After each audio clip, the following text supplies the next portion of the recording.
Hello, everyone, and welcome to the 5th episode of the Avocado Gamescast, the AV Club After Dark's gaming podcast. I'm Merve, and we've got a great podcast lined up for you today. But first, let's meet the people who are joining me. First up, Annie Edison wants him to say the whole word. It's Wolfman Jew. Hello, everyone. Next, she was playing games at the AV Club. It's Operetta. Hi. He's no longer available on the PSN store. Hashtag fuck Konami. It's PT. Bring back Suikoden. Indeed, we should bring it back. And finally, Alpha through Iota were already taken. It's TheKappa. Hey, what's up? All right, so glad to have all of you here today. That we can get acquainted with everybody, why don't we start by sharing what we're playing at the moment? Wolfman, what have you been playing recently? I'm sorry to say, pretty much next to nothing. The last few weeks have been pretty strenuous, and in general, I've been having less work, or I've had less kind of time or energy to play games. Oh, sorry to hear that. Yeah, it's not the best. I have played a little bit of Hyrule Warriors, though, with the recent DLC, which has been very fun. So what's in the recent DLC? Remind me. Basically, it starts with they ported over the characters from the 3DS version, which I didn't play because Okay. I didn't know they did that yet. yeah, because to be honest, I don't really want to play a game like a Warriors game on a small handheld machine. Yeah, you kind of want to see all the enemies in their full glory. I mean, and also if they're like 300 enemies on a tiny screen, it's probably really hard to play. Is Hyrule Warriors one of the new 3DS games only? Do you know what I'm talking about? I don't believe so, no. It's actually the only one that I really know of that's only new 3DS is the Xenoblade. Xenoblade Chronicles is the only one. That's exactly What a dumb idea. I mean, just stupid. It's that, and I think there's like a Binding of Isaac port that's new 3DS only, and of course the Super NES Virtual Console is also new 3DS. Yeah. It does load faster, I think, on new 3DS. So, but like everything is like performs better. But the one thing is that there are the new characters, who are super fun. We'll talk about this at a later part of the segment. But Skull Kid is one of my favorite Zelda characters, and he basically just rolls around and hits people with tiny fairies and then attacks them with the moon. That's pretty good. Literally takes the moon out of the sky and... No, he kicks them with it. Oh, wow. You know, the creepy one from Majora's Mask. If we ever get into like a gaming guilty pleasures, for sure my answer is going to be any of the Warriors series. I am a sucker. Fun. Yeah, I don't know how many times I've gotten Lu Bu to 99 with all his followers and all his special weapons. Way too many times. I feel like I'm part Lu Bu at this point, but I love those games. None of us will pursue you. Mm-hmm. Yeah, the other characters are really fun too, but that one, I'm just really enjoying the fact that there's these sort of goofy additions. I haven't actually played the actual new character, Marin from Link's Awakening, but apparently she's really good. Marin from Link's Awakening. She's totally a combat person herself. Yes. I mean, this is also a game where you get to play as a giant chicken. Well, yes. That's pretty awesome. I kind of want to buy a Wii U just so I can run around as a giant chicken right now. I mean, I would say do it just for Pikmin 3, but... The Wonderful 101, though. Wonderful 101. I've heard really good things about that game. It's really jarring. It's somewhat coincidentally, it actually is kind of Pikmin-y, like Pikmin meets Bayonetta. More heavily on the Bayonetta aspect. Oh, yeah. Yes. Both made by Platinum, right? Yeah. I believe so, yes. All right. Yeah, so that sounds like a lot of fun. So, PT, what have you been playing recently? Well, there was the 30th anniversary of some game called Metroid. I don't know if you've ever heard of it. No, who tells Metroid? I don't know. It's just some video game that Nintendo made or something. But no, there actually wasn't any like big anniversary thing from Nintendo itself. But there was a fan game that you might have heard of that came this past week. I did hear of it. I downloaded it and haven't tried it yet.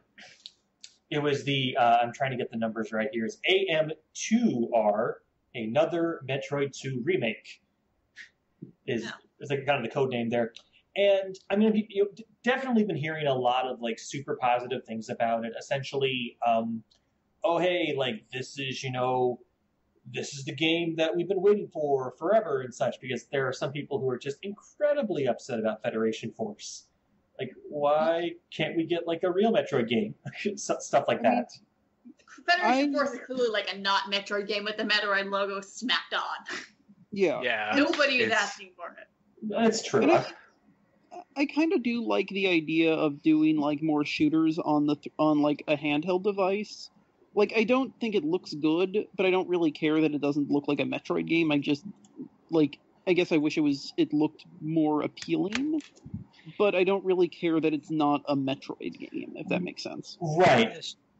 Shooters on handheld devices have gotten kind of a bad rap. There was that Call of Duty game, right, on the Vita that was really horrible, that everybody's forgotten about because it was really horrible. We'll put it in the link dump. Yes. Yeah, but so you don't really think of handhelds being the place where you go to play shooters. You think of handhelds being the place where you go to play like visual novels or handheld JRPGs, right? Yeah. But I don't see why you couldn't make a shooter if you invested, the funds and the resources in making a really good game. Yeah, that I think for me, like, I'm frustrated because it doesn't look good, but I am also more frustrated with the people who are so angry about it that they basically fill every comment thread with like pointless invective and harassment. Yeah, So, I'm just at the point where I ignore the comment threads everywhere that isn't the AV Club. yeah, well, yeah, that's And it's kind of been that way for this, this fan remake of sorts. And it's like, well, I'm glad we got this, because we're clearly not getting such and such.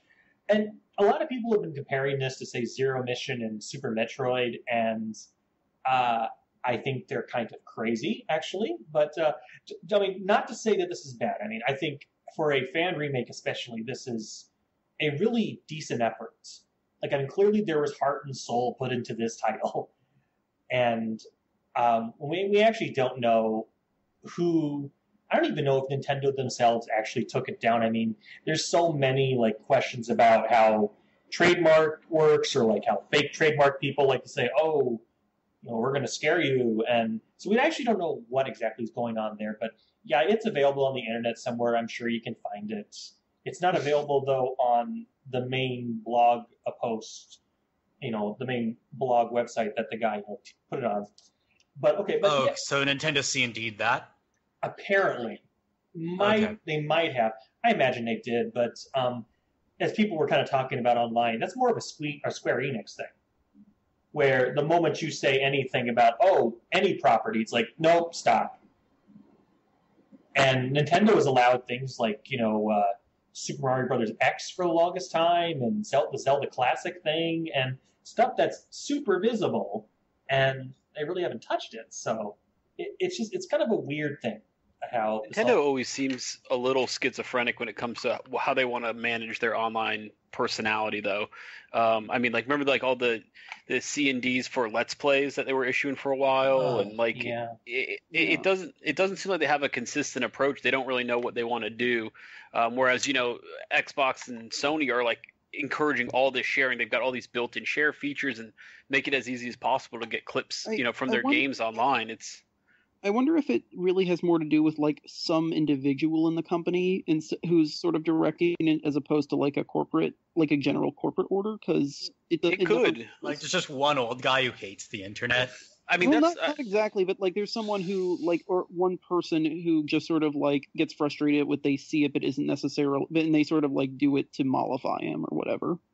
It could. I mean, I've heard, I don't know if it's true or not, obviously, but I've heard that there are Japanese companies that are run like that, where there's like this one guy that nobody's afraid to tell him, hey, things have changed. And that's one of the reasons like innovation, has been kind of hard to push forward at some of these companies, which are reasons, like why Hideo Kojima left. So I don't know. I think it'll be interesting to see where Nintendo goes, because everybody else is going the opposite direction when it comes to online, whereas Nintendo still always just feels stuck in 2 generations behind. And it's difficult because of the 3 main companies, I think their approach to video games just continues to be my favorite. I mean, myself as well, by a wide margin. I just like the stuff they showcase. I mean, even if it is the same franchises. But to kind of go back to what I was saying, no, as you might have expected from the weird acronym, this is indeed a remake of the Game Boy game, the Metroid 2 Return of Samus, back in the day when sequel numbers weren't so, passé. Or based around the word re. Yeah, yeah. And, well... Re-Metroid. Re-Metroid. Metroid R. Metroid. Which is... Metroid. Metroid... Oh, God. Metroid Meteoroid? Oh, God. Okay. Metroid Origins. Oh. If I ever see the word Origins in a title again... Well, I was going to say that I'd do something, but then I realized I'm going to see it again, so I shouldn't say anything. I was going to say, that was Zero Mission. But I'm totally digressing here. But anyhow, but yeah, it's the Game Boy's game itself was one of those weird sorts of, well, it was a Game Boy game that wasn't entirely sure how to use the Game Boy. Like, Samus's sprite was like 7 feet tall, which on a small screen just doesn't work. Like, it felt very cramped and somewhat difficult to navigate. The game itself was, fun, entertaining, and totally worthwhile. And I guess as I was playing this, I was just reminding myself of, yep, I totally played this game on the schoolyards, showing people how to beat the Metroid Queen at the end of the game and stuff like that. But, so yeah, this remake is essentially a mixture of that and a little of Super Metroid, which makes sense since chronologically they're together. Also because Super Metroid is by far the most popular of the series, or right. at least the most popular of the 2D ones. Mm-hmm. I think it actually rivals Prime for most. It's the one they run at every GDQ. Well, it's the most speed runnable. The others are fine, but they don't have like that just ability to kind of break out. I don't know. Super Metroid was always something, Anyway, I liked it a lot, but I do prefer games like Zero Mission. But kind of going back to this, again, this is an honest effort, super fun and all. I do think there are a lot of problems. A lot of them are kind of fan game related. The map design is it's there. There's some like this weird teleport option where you get to like boop bop and back from like other places.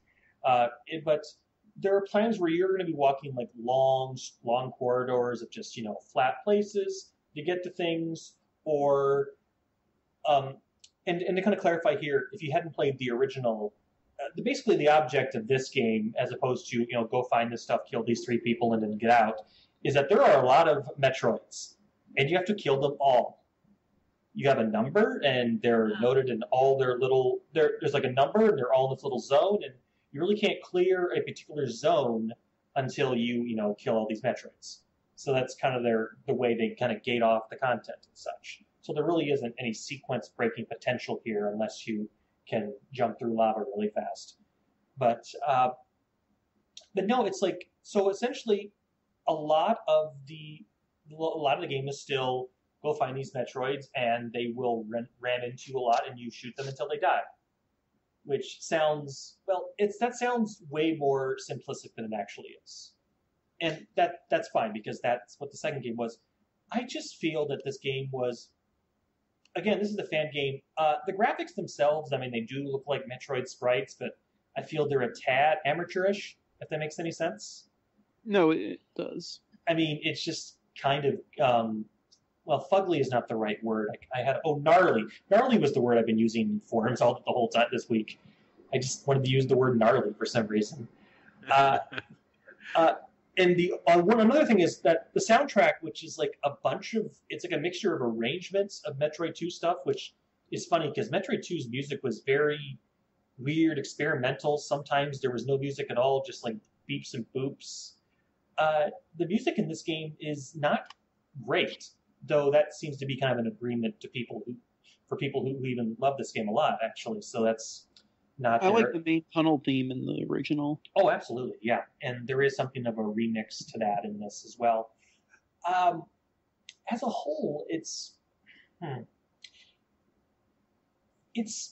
With these kinds of games, they feel like fan fiction, right? But sometimes there can be good fan fiction. Yes. There can be bad fan fiction. There is good fan. Yeah, like And there are good fan games. Kaizo Mario World is.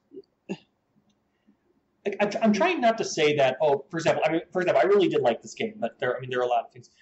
One thing is that you get way too many missiles as opposed to super missiles, and also way too many super bombs. And this guy really loves the speed booster. This creator, like, I hope you really enjoyed doing shine sparks to find hidden items, because boy, he loves doing that. You know, shine spark from this angle, and then make sure you spin jump just enough so you can charge up again and shine spark over to the corner there just to get a missile. And by the way, you have about 250 missiles and 16 super missiles. So good luck with that. Sounds like the balance is a little off. The balance is a tad off, and which makes the lack of super missiles a little infuriating as well. Is maybe I just suck, and that's certainly a possibility. But the hitboxes are a little wonky because these Metroid fights are not just shoot them in any specific area and they die. I mean, a lot of them clearly have weak spots, and sometimes those hitboxes are just a little off. And the end of the game itself seems kind of painted on because it's okay. We've given you every item. Time to just run there and kill the remaining things. And there's the Queen Metroid, like the end. And oh wow, you killed it. And then now it's the ending. And then it does kind of a cute little seg into the first. The last Metroid is an captivity thing from Super Metroid. And then it ends. I mean, spoiler for those games, I guess. But I like it ends. Sorry, Operetta. What? I didn't say anything. Yeah. So that sounds like you had an interesting time with that game, PT. I had a lot of fun with the game. I just kind of shook my head on people who are saying, "Oh, this was better than Zero Mission," which, for the record, I played immediately afterward. Just because I was just curious, and Zero Mission still held up. Oh yes, it was quite good actually. Though I admit I used a map and I actually died against Kraid, so I was very embarrassed about that. But Zero Mission is, I think, for the most part, a good example of like what a remake should be. Because it's not perfect because I do think it because the nicer map and the graphics do cut away that sense of like extreme terror and extreme loneliness and extreme lack of connection to anything that the original Metroid did have. But on the other hand, you can't really make a game like that. So I think or at least you can't make a game like Metroid in that fashion anymore. I kind of like the auto map because I'm mostly lazy. But I mean, it's just seeing Zero Mission, obviously you find those Chozo statues and roll in them, and they open up a new portion of the map, and which is totally not what the original Metroid was. I mean, they didn't tell you like, oh, you got an item. Well, good luck telling you what that exactly does. But yeah, no, I think we're going to say the same thing, that it's a concession to the modern needs, and also that's exactly what I was going to say. And like, it works and it's fun, and I think also the ending part is enjoyable, even if it's not really the rest of the game. Like, I think it's a very good example of what how a remake doesn't necessarily have to supplant the original, but can exist alongside it. Metroid is a hard game, and it's a very difficult game to get into, much more so than most. Yeah, so if there's something out there that brings the spirit of the games to a wider audience, maybe one that's perhaps a little less skilled, then that can be a positive thing. And the old games still exist alongside the new one. Oh, absolutely. It is. Absolutely. It's actually kind of interesting to me that a lot of Nintendo games, like, they do actual, like, straight up remakes, but then the originals are the one that still lasts. And I think it's kind of neat that, like, Super Mario Bros. 3 and Super Mario Advance 4 can still kind of coexist. Yeah, it's a really neat thing that Nintendo has managed to do. All right, so Operetta, what have you been playing recently? Oh, I'm glad you say recently, because right now I am not really playing anything. So I'll just list the last 3 games I've played. I finished up Greenfall Chapters. I played all of Zero Time Dilemma, and I am currently playing a bit of my sister's copy of Rhythm Heaven Megamix. Fun stuff. Zero. Shinigami Apple Merchant from the Mothership plays it a lot. He's a big fan of those series. Yeah, I mean, People who play it seem to really love it, so I know that. Yeah, We had a big feature on it last week. I just can't remember who it was that was talking about it. yeah. Somebody's really, a lot of people are really into it, I should say. Mhm. Also, what did you think of Dreamfall chapters? Because I just finished it as well. Oh, okay. I mean, I'm glad it exists. I thought they dropped the ball as far as some characterization and stuff. Like, maybe it's I found the Stark stuff a lot more interesting than the Arcadia stuff in general, and some iffy puzzles. But overall, I enjoyed it. I backed it on Kickstarter way back when, and Oh wow. I did too, and I kind of totally forgot about it for a while. Did you ever give the Secret World MMO a shot? yeah, I actually had. I got it off Steam. I kind of stopped playing it a while back, but that was on a computer that couldn't handle it as much. But I enjoyed it well enough as far as MMOs go. Oh yeah, it's a great Most game. time I ever put into one. I almost wish they would have released it or just kind of go back and update it and make it a not MMO, because it would be one of the best RPGs I could recommend to people. Oh yeah, it was really if it solid. wasn't an MMO, because if you go back now, it really depends on what kind of groups you get and stuff like that. But as an MMO, it was great. They had little ARGs within the game. I don't know if you guys have ever played Secret World, but it routinely goes on sale really cheap. And if you can get past the MMO play style for a little bit, it's one hell of an RPG. I only really noticed the MMO-ness of it in like hub worlds. Like when I was out doing my own thing, I barely ran into anybody unless it was What's like that area called with all the bees? The Agartha or something like that? Yeah. My computer chugged like heck at that. I could barely Oh do yeah. anything. Yeah. But and Rhythm Heaven is also fun. So yeah. So remind me, I'm ignorant. What kind of game is Rhythm Heaven? The Rhythm game. Awesome Well, this is game. Rhythm Heaven MX. It's on the 3DS. It's kind of a compilation of the ones before it. Okay. It's a rhythm game, and I've seen it described humorously in text posts on the internet, like the movie Whiplash, when the guy's like, "Not my fucking tempo." It's like that, but in a game. Via cute Japanese style things. Yeah, it's also made by the people who created WarioWare and Ooh. and Also Wario kind in of general. quirky. Yeah, it's quirky and it has a very like bold visual style. Yeah. Sometimes I have more success playing with my eyes closed than with them open. I'm trying to So think distracting. You just listen to the tempo that way. I've got pretty good rhythm if I do it myself. So I haven't kept up with 3DS rhythm games. The only one I really liked was Elite Beat Agents. How similar? that was a DS rhythm game. Excuse you. I love I'm Elite Beat sorry. Agents. No, I loved it, but I mean, is it still that style of play, like the tap the things in time, or is it? I mean, it's different than Elite Beat Agents. I mean, they're both rhythm games and they both have tapping, obviously, but it's different. The style. wheel part lot doesn't simpler. really. You're usually hitting 1 or 2 buttons at a time. Oh, really? Okay. Mhm. So because I was trying to think of if it was button pushing or tapping, but You can do either, but I do button pushing. okay. Yeah, I would do the same. I'm not a huge fan of tapping or touch screens in general. Mhm. I like to feel the resistance of the button against my finger. Yeah, so that sounds like you've been, or not recently, but you did have some fun on some. Yes.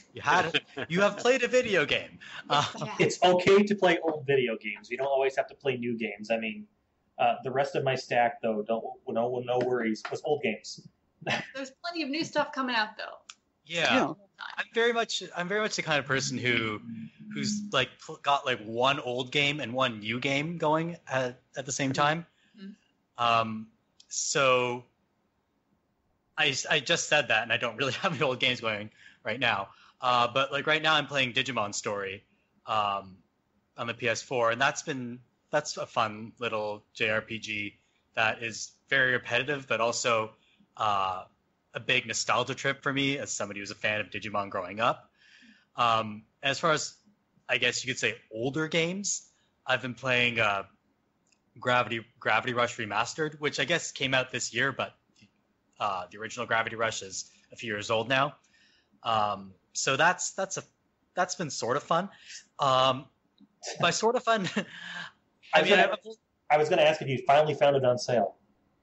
I did finally find it on sale. I ended up buying it for just under $20. So for those who didn't listen to the podcast last time, I mentioned that I was looking at the price of Gravity Rush Remastered on Amazon, and the price kept changing every few hours. So I managed to snag it for just under $20. And the price, like, immediately after I bought it, the price shot back up to $23. Probably a whole different seller thing. Yeah, but actually, no, it was all the same seller, which made it even weirder. Well, maybe your purchasing it did something in the algorithm to tell them that more people want this game. Yeah, no, I checked it out when you were talking about it, and it what was weird too is it looked like they were doing something with the shipping, like matching the shipping to the price of the game as it went down in price. So like, because when you looked at it the first time, I looked it up, and it was like $9.99 for shipping, and the price went down like 30 cents, but the shipping went up 30 cents or something like that. I was trying to figure it out, but it was really weird. But they were keeping it roughly the same either way, so I don't know what they were doing. It was a really weird situation, but yeah, I tried to watch it a little bit. Yeah, I mean, whatever the case, I snagged it for, I think, $19.90 or whatever, and I played about half an hour of it. So far, here's the thing. I'm weird in that I just finished playing Abzu, to speak of more recent games, which was, it's very... Pardon me? Yeah, that just came out. Yeah, it did just come out, and it's an underwater exploration game. So the way you adjust the camera is it defaults to the old style inverted camera on the vertical axis, where you push up to tilt the camera down. So when I'm playing Gravity Rush, that's what I want to do when I'm in midair. I want to push up to tilt the camera down. Fine, you can set the camera controls to inverted. But when I'm back on the ground, I want the regular camera controls. You can't keep switching back and forth. So I feel really awkward when I'm playing that game. I'm still not used to the camera yet. I know I'm like literally the only person in the world who has this problem, and apparently nobody else likes inverted camera controls. But that's how I've been feeling. Sorry? Oh, I'm ambivalent. I don't like inverted camera. Lines are being drawn in the sand here. All right, so that's what I've been playing. Kappa, what have you been playing? Oh man, I only play new shit. I don't know what you guys and your old crap. Shots fired. Nothing I list is old. My game was I'm just kidding. My game was technically new. I got back into Overwatch for really no reason other than my kid has been begging me to play it. So we've been playing a lot of that together. The only problem is that they really need to come up with cross-platform play already. I've been playing on PC. He's been playing on PlayStation, but we play as together as we can. I'm not going to buy another PlayStation 4 though. Fallout 4, I love the new expansion. I can't say enough cool stuff about my vault. It's amazing. If I have time later, I'll record it. You get to design your own vault in that game, right? Oh man, I thought it was going to be like a little. I don't know how to describe it. Like I thought it was going to be like, okay, design like the hallway of a vault. No, man, it gives you like a subway station full of a vault. I couldn't believe, like, I kept uncovering new layers and digging deeper, and yeah, it's everything about that game is surprising to me because I feel like there's a lot of weird backlash and negativity to it when it first came out. That still kind of exists in certain spots of the internet, but I gotta say I'm just loving it as that open world craziness that it is. I got back into Star Wars: The Old Republic for I have no idea why. I think it was all the Rogue One excitement. Yeah, the new trailer just came out for that. Yeah, so I mean, like, basically for go ahead. Oh, I played the Old Republic back when it went free to play. I got my lightsaber and then I just stopped playing. Yeah, I mean that's like I played when it released, and I like the weird thing about MMOs is either they have an end game or they don't. And that game didn't. I'm like like the game just kind of ended, and it was like, okay, your story ends there. Stick around for 2 more years, and maybe we'll come up with something else. Well, they finally did, and it's almost like a whole new game. I'm really enjoying it. I mentioned this in a thread somewhere, but all my favorite Star Wars memories are game related. I can give or take the movies, honestly. But I mean, like, every Star Wars like thing that I like is from a game. So when I talk to people about certain things, I'm like, oh man, that's some crazy stuff with Kreia or whatever. And they're like, who? Yeah. So yeah, I don't have good Star Wars. Like, the Old Republic is my Star Wars. So that, to me, nothing else really exists beyond that. But the game itself is fun. It's still very MMO-y in the combat. they've added almost too much stuff to catch back up. Like for a new player coming in, I can't imagine. There's so many credits and versions of credits and types of credits, and it's really crazy. Luckily, I think I bought like whatever the premium edition was at the time when it released, so I've got gobs and gobs of stuff to spend on things I don't really know what they do. So I've been playing a little bit of that, and then between breaks on work, I've been playing Bravely Second. And if I ever meet the 3DS user whose name is Diva, who uploads her skill every single day like clockwork, I would probably buy her whatever she wanted, car, I don't know, because I don't know, have you guys ever played the Bravely series? I played the first game. Yeah. I played Bravely Default. The first half was really good. The second half sucked. Well, you just got to turn off the random battles and just do it like a boss rush. That's my opinion. But no, it wasn't that. It was the repetition. It was the repetition to get the true ending. Oh my god, it was terrible. Oh yeah. Well, I mean, yeah, they made that painful on purpose. So I've been, I was just wondering because I've been actually thinking about getting into a JRPG for the 3DS, and so would that not be the ideal one to do? I love the Bravely series. I don't know. It definitely depends on what you're looking for. I mean, I think more of a traditional like JRPG. It's not traditional. It's not like a tactical one like Fire Emblem, like Operetta suggested, or something slightly more traditional. I suggested Fire Emblem. Yeah, that's no. No, not Fire Emblem. Thinking more like a non-Fire Emblem, like Square-esque one. Well, this isn't a traditional RPG, and it's a DS game. But I will always recommend The World Ends With You. I will actually, I have people have recommended that to me a lot. I should actually check it out. And if you do have an Android phone or a tablet, there is an Android version which does simplify the touch mechanic just a little. Yeah, that's honestly the combat mod. That's why I didn't like The World Ends With You is that I didn't like that combat mechanic. I thought it was really, I don't know, too much for me. Can't multitask, bro. I can't. I can't either. No. But the Android version is just click a button occasionally on the right side to make your partner go. But yeah, Paper Mario games for the 3DS. I played the first one. I was not a fan. Okay, now we're gonna have problems now, but because I was gonna say that come on, best Paper Mario game that's in your door. Oh yeah, no, that's for me. Like I don't mind that Sticker Star was not a tradition. Like it's the same thing with Federation Force. I don't really mind that it cut out most of the stuff I like about Paper Mario. I was annoyed or disappointed by the fact that it didn't add anything satisfying to replace them. Oh, you're talking about Sticker Star. Okay, I actually haven't played that. Yeah, no, I'm with Operetta entirely. That Thousand Year Door is my favorite of that series and easily my favorite of the Mario RPGs in general. Oh, of course, yeah, because I was going to say, I had just finished that actually again, and that's pretty good. I'm actually kind of disappointed we're not going to have a fight here. I wanted to talk more about Bravely Default, and you guys all want stupid Mario, but no. Go ahead, wow. Bravely Second, go ahead. Yeah, I always go last. I don't know how I always end up going last on these, but no. So it's hard to recommend. If you like job-based RPGs, I find it really fun. It's also got the ability to turn on and off random battles, which I liked a lot. The best part about it. Yeah, and I really like the job mechanics. You get to kind of get into like each job has different abilities that you can learn and carry over into other jobs and kind of create this like blob of jobs and have whatever character do whatever you want. But it has a lot of really crazy mechanics. But one of them is you can make friends via friend codes on 3DS, and once a day you can send your friend a move. And like if you go find, so like you basically spend 10 minutes finding the exact type of enemy that you can do the highest damage to.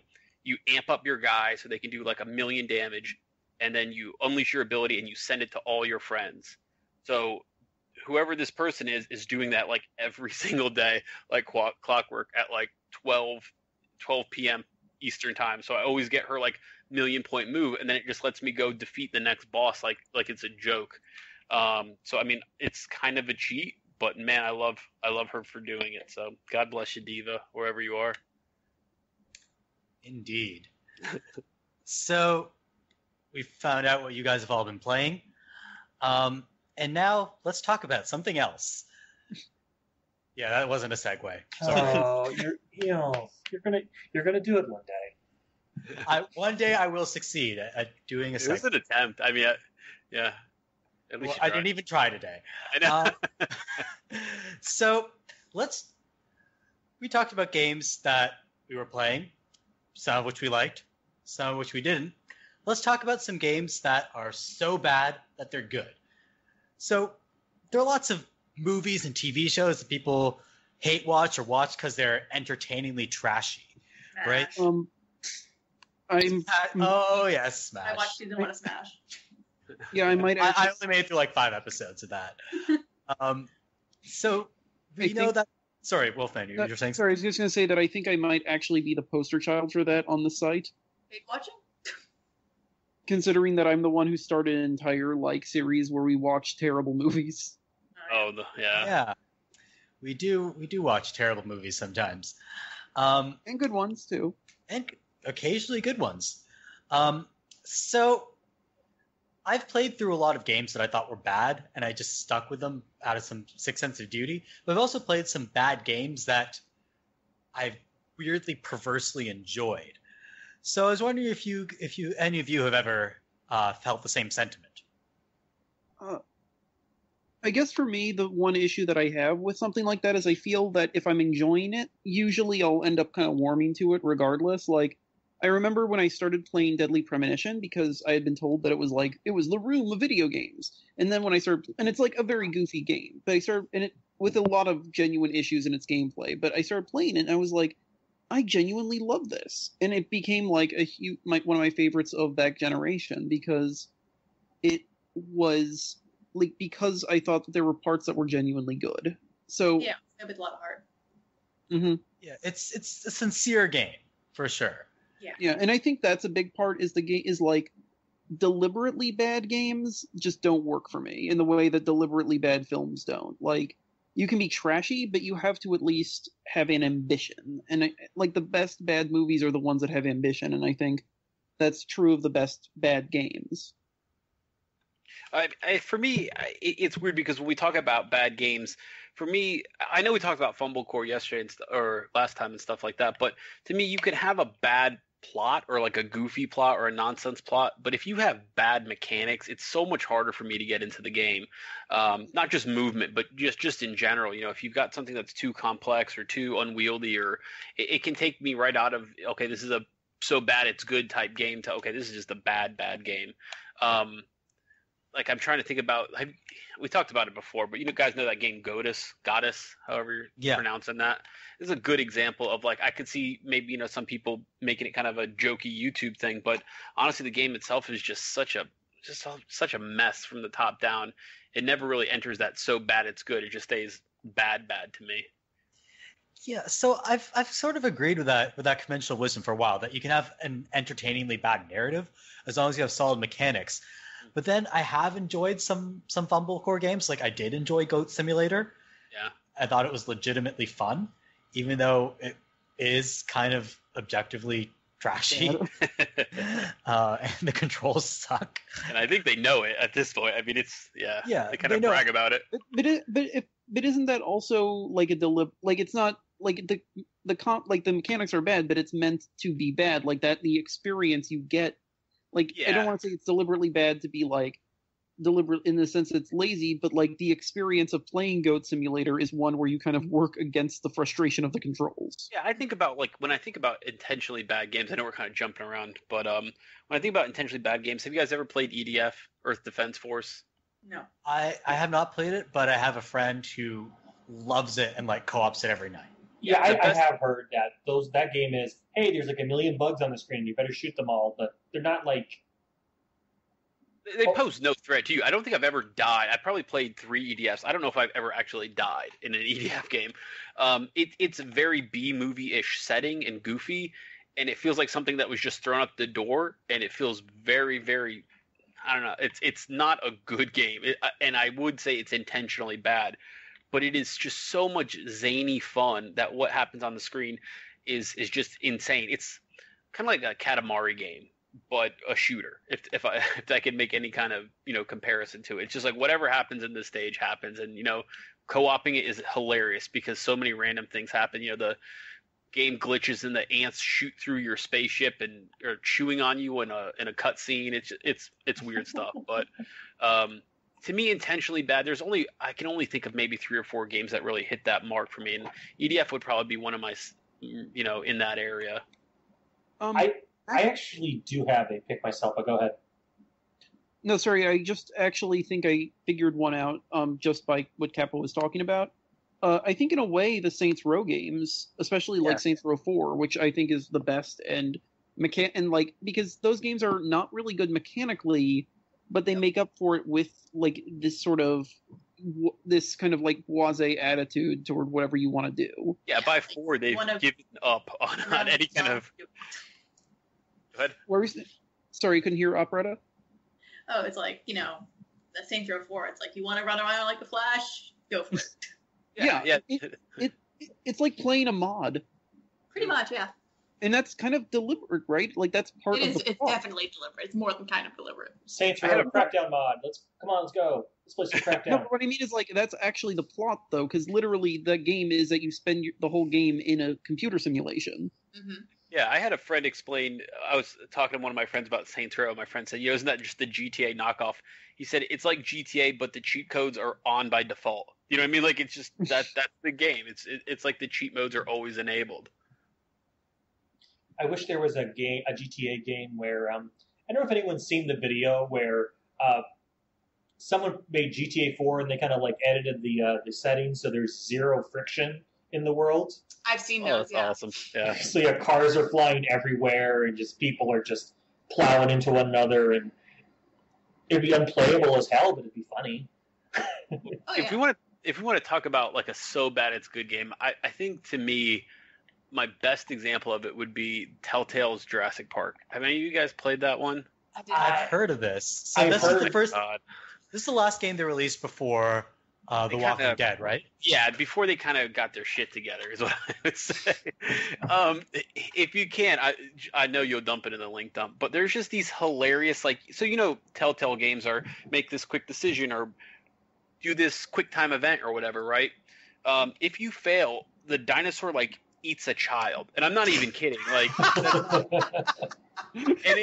And it's in the most preposterous manner that you can imagine. I remember there's a scene where you're basically you're this little girl, and there's a T-Rex and a Triceratops fighting, and you basically got to slide under them as they're fighting or run past them, something like that. And the whole time you're doing it, there's a little QTE, and if you miss it, it's the Triceratops just gores you, or the T-Rex eats you, or you get hit by the tail or whatever. What part of the QTE you fail in. And it's just what the hell? Who came up with this for a Jurassic Park game? It feels completely out of whack. I've probably died in that game more than any game I've ever played. It's all QTEs in the first place, but the game itself is just trash. And I mean, I know everybody these days loves Telltale, but trust me, they didn't love them back then. But if you give Jurassic Park a shot, it kind of enters that phase where I'm just gonna die as many hilarious ways as I can and see all these crazy different ways that I can get killed in this game because it was ridiculous. Okay. Speaking of nonsense of QTEs, I finally think I found an answer to the games that are so bad they're good question. This isn't one I've played personally or even watched all of personally, but it's made me laugh far too much. You all have heard of it. Heavy Rain. Oh yeah. Yeah. Press X to Jason. Yeah. Yes. All heard of that. Jason. Because I feel like that's an example of, because I know we talk about bad games versus bad movies, but Heavy Rain and all the Quantic Dream games are so they aspire so much to be movies, but they're basically movies. No, but what I mean is they're basically movies with shitty controls thrown in. No, but what I mean is that they're the only thing they aspire to be is kind of these erotic 90s thrillers that involve a scene Good way where to put it. Yeah. And so because of that, those are that gives them this kind of trashy quality, which I think works really well with sort of Schadenfreude and deliberate camp. Yeah. So also, I think nobody speaking like anyone you'd ever heard of. Oh yeah, definitely. Yeah, David Cage has some talents, but writing scripts is not one of them. I was going to say name one. Name one thing he's good at. He's good at making really reductive comparisons to classic silent film. I would like to get. I think we should put like him and Kojima in a room for like 10 years and just see what game they come out with. Like just the two of them, like, and you know, like every coder you can find, because I feel like their styles are kind of similar, but neither of them can tell a coherent story in any kind of way. I think the police would be calling for about 6 months. and gayer. So Kojima wins for me because he's entertaining, and Metal Gear is like the most unintentionally homoerotic mainstream. Oh, it's entertaining.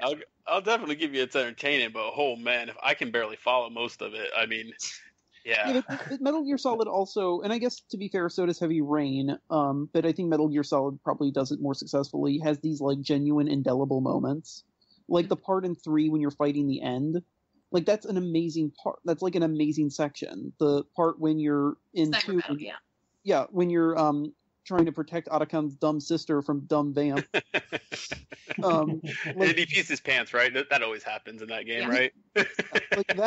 That's a really cool sequence. The games do, in the best parts of those games are the ones that use those mechanics. Like such as naked cartwheeling. Yeah, like I think Kojima, for all of like, we can sort of joke about him being a wannabe filmmaker, and okay, that's not unfair. He does, I think, have more respect and more interest for the medium in which he works than Cage does. Yeah. Cage seems to want to make games that aren't games. And I'm not against games with minimal interactivity. In fact, I've praised quite a few of them. But it doesn't seem like Cage understands what makes a video game work. Yeah, I agree. And I think not just he doesn't understand what makes it work, but he doesn't understand what makes it kind of unique as a medium, if that makes sense. That makes sense, yeah. Like he ignores the fact that there's probably a better way I can do this, and instead just goes ahead and throws it together the best he can. Yeah, I definitely get that sense from the little bit. To be fair, my sampling of Cage is about a quarter of Fahrenheit before I gave up on it. Did you make it out of the diner? I did make it out of the diner, and then I mixed alcohol and pills and died. Oh, the game. Okay, the game. Hopefully, wow. Like, that is a weird experience to a David Cage game, I must say. Yeah. Trying to forget with the alcohol. No. So that's David Cage. Are there any other games you've played that? I was going to say. This is kind of a weird choice, but when I was thinking about it, I was going to say Duke Nukem Forever. Oh, you've actually played it. I've actually... An audible groan is heard. I think that groan is well deserved. Oh, no, I agree. Don't get me wrong, I agree. But I finished it. I finished that damn game. It's not good, as you probably know. But that game fascinated me in a way because you know, like the incredibly long development, you know, the struggles and the horrible mismanagement and all that fun stuff. Yeah, it's a Chinese democracy of video games. Well, the game managed to find a way to commit game design sins from like 3 different generations of games, and it's infinitely hilarious. I mean, there are precise 3D jumping puzzles in that game, which have never been good. And have never been good at all since like 1997. They probably weren't good there either. Yeah, no, I mean, but yeah, like I think for me the issue with Duke Nukem Forever is that I find it more sad than funny. Mm-hmm. Like, here is all of this effort, all of this like obsession and fetishization, and like genuinely 12 years of actual development.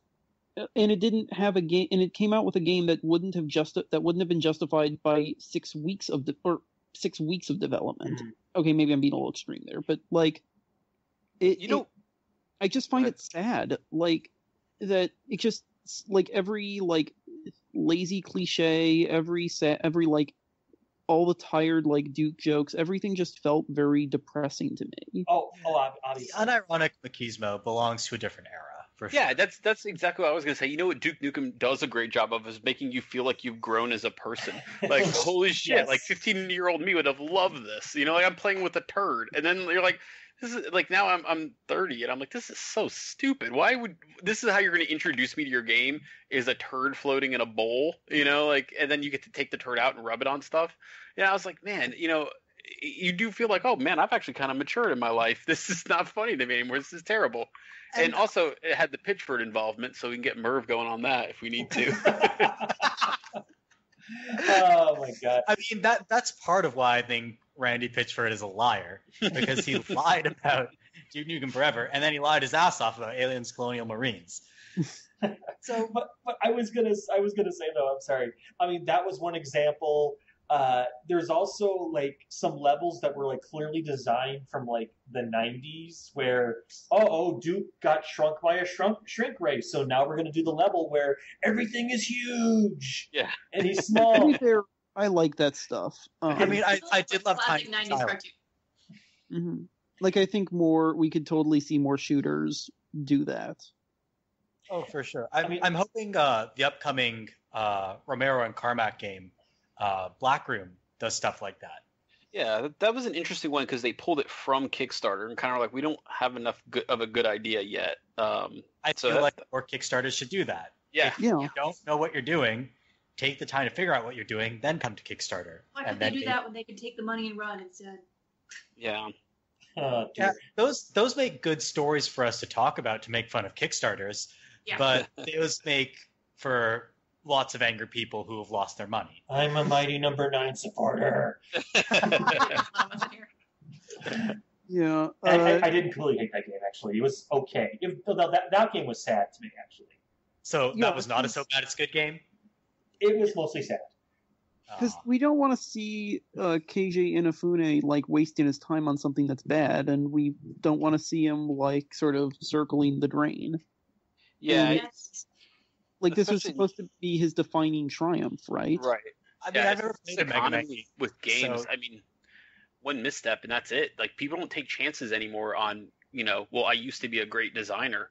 I mean, do you think Molyneux's ever going to find another studio? Who knows? Maybe. After he ran 22 cans into the ground, I think he's pretty much done. It's really weird depending on like what can like save a developer, like, because I feel like the id Software people have had so many different like kind of like failures before they really hit it with the new Doom. Well, the new Wolfenstein was really well received, but remember, Rage was more of a tech demo than anything. Is what I believe. Wolfenstein was also developed by Machine Games, not id. Okay. Yeah. It's published by Bethesda. Yeah, the New Order. Yeah, the New Order and as such. Though there was that Wolfenstein reboot before that, which was apparently terrible. Oh yeah, that's what I'm talking about. That I don't think it was. They try to do a lot with that one, with like the hub area. But I was thinking about, what was it? Return to Castle Wolfenstein. That was a pretty solid one. Mm-hmm. The multiplayer in that was really good, and then that's what Enemy Territory kind of spawned off of too. Right. So I'm sure that game was quite a good seller. Oh, I have another idea for games that are so bad they're good. This is another one I have not played personally, but I read an entire LP of it. Drakengard. Oh man, I'm literally looking at yeah. Okay, I'm looking at this right now. I very much heard that. Yes. This is when I was looking at like really bad games. This is the one that Nier was based off of, right? Yeah. Nier is a sequel to the last ending of Drakengard, the one where they make you play a rhythm game that is unlike anything else in the plot, and then it ends with the main character. Spoilers. I think it's Rage. I'm never going to play it. The main character and his dragon crashes through a portal to a fantasy world, lands in our world, blows up, and that's the first step to the world being destroyed, as shown in Nier. Is this the one with all the babies in the sky? Yes. This is the one with the babies in the sky. Yeah, that was pretty crazy. I feel like I need to experience this. I feel like the more fucked up a game world is, the more I'm interested. This is right in your wheelhouse then. Someone has Let's Played the entire series, and they're all on the Let's Play archive. It's this guy called the Dark Id in the Mall. He does a great job of them. Yeah, I came across this as I was looking up one of the other games that I was going to mention probably later, which was Ace Combat. But same guy, right? That did Ace Combat. I'm pretty sure is behind this. And it's just like every crazy thing you can think of made it into this game. And then I played enough of Nier to remember it. But yeah, it is a wild looking, just the cheesy movie of insanity if you watch any of the online clips. It has really good music too. Actually, Yeah.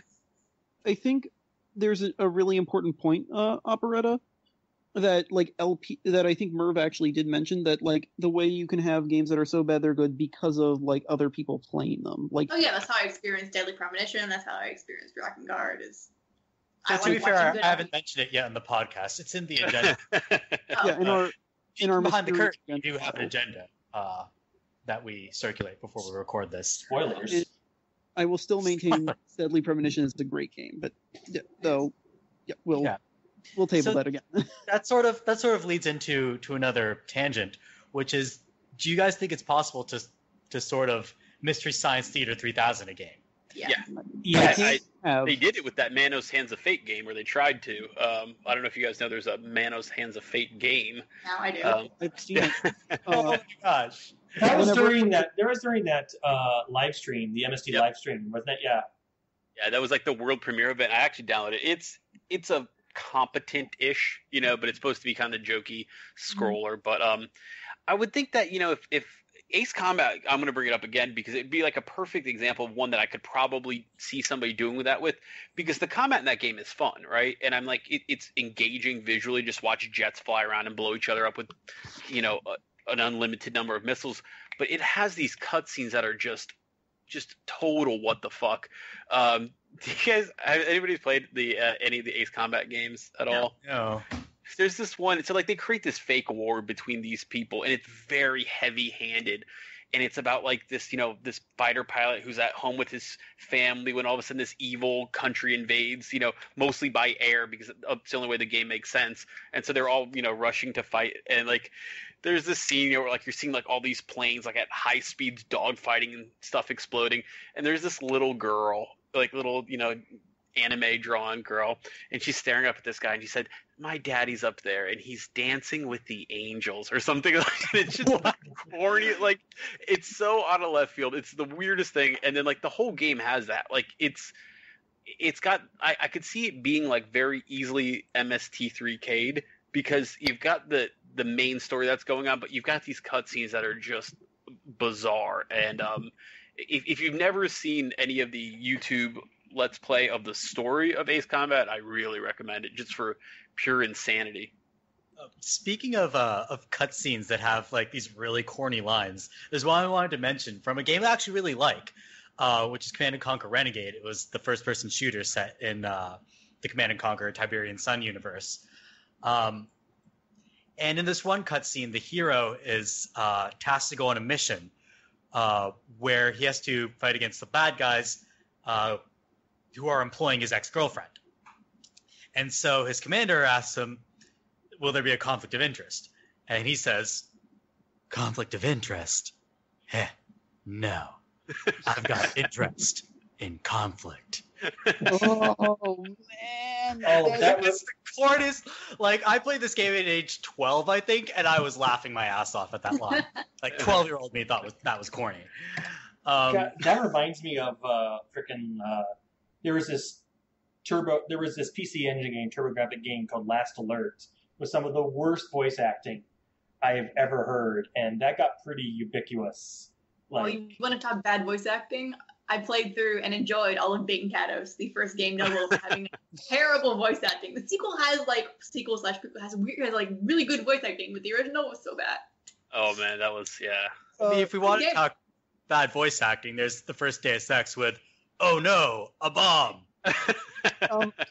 If I may, like sort of pivot with one different thing, is good voice acting for bad dialogue that works to actually improve the experience. Oh, which sure. is why I go to like, one of for my. example, like the Command & Conquer Renegade actually has good voice acting. Yeah. I was obviously like butchering the line because I'm not a voice actor. But yeah, Wolfman, go ahead. So this is one of my absolute favorite games of all time, Resident Evil 4. Okay. The plot is silly and ridiculous in Resident Evil 4. Yeah, we all know this. The dialogue is as goofy as all get out. There is a scene where a little person, like Spanish dictator who dresses like Napoleon, throws the hero into a bottomless pit, and then the hero saves, and he sends his like bodyguard. So he says, "I've sent my right hand after you," and the hero says, "Your right hand comes off." Like, that's the kind of dialogue you get in this game. There's a part where he's like, Okay. I live on through this arm. Yeah, that one.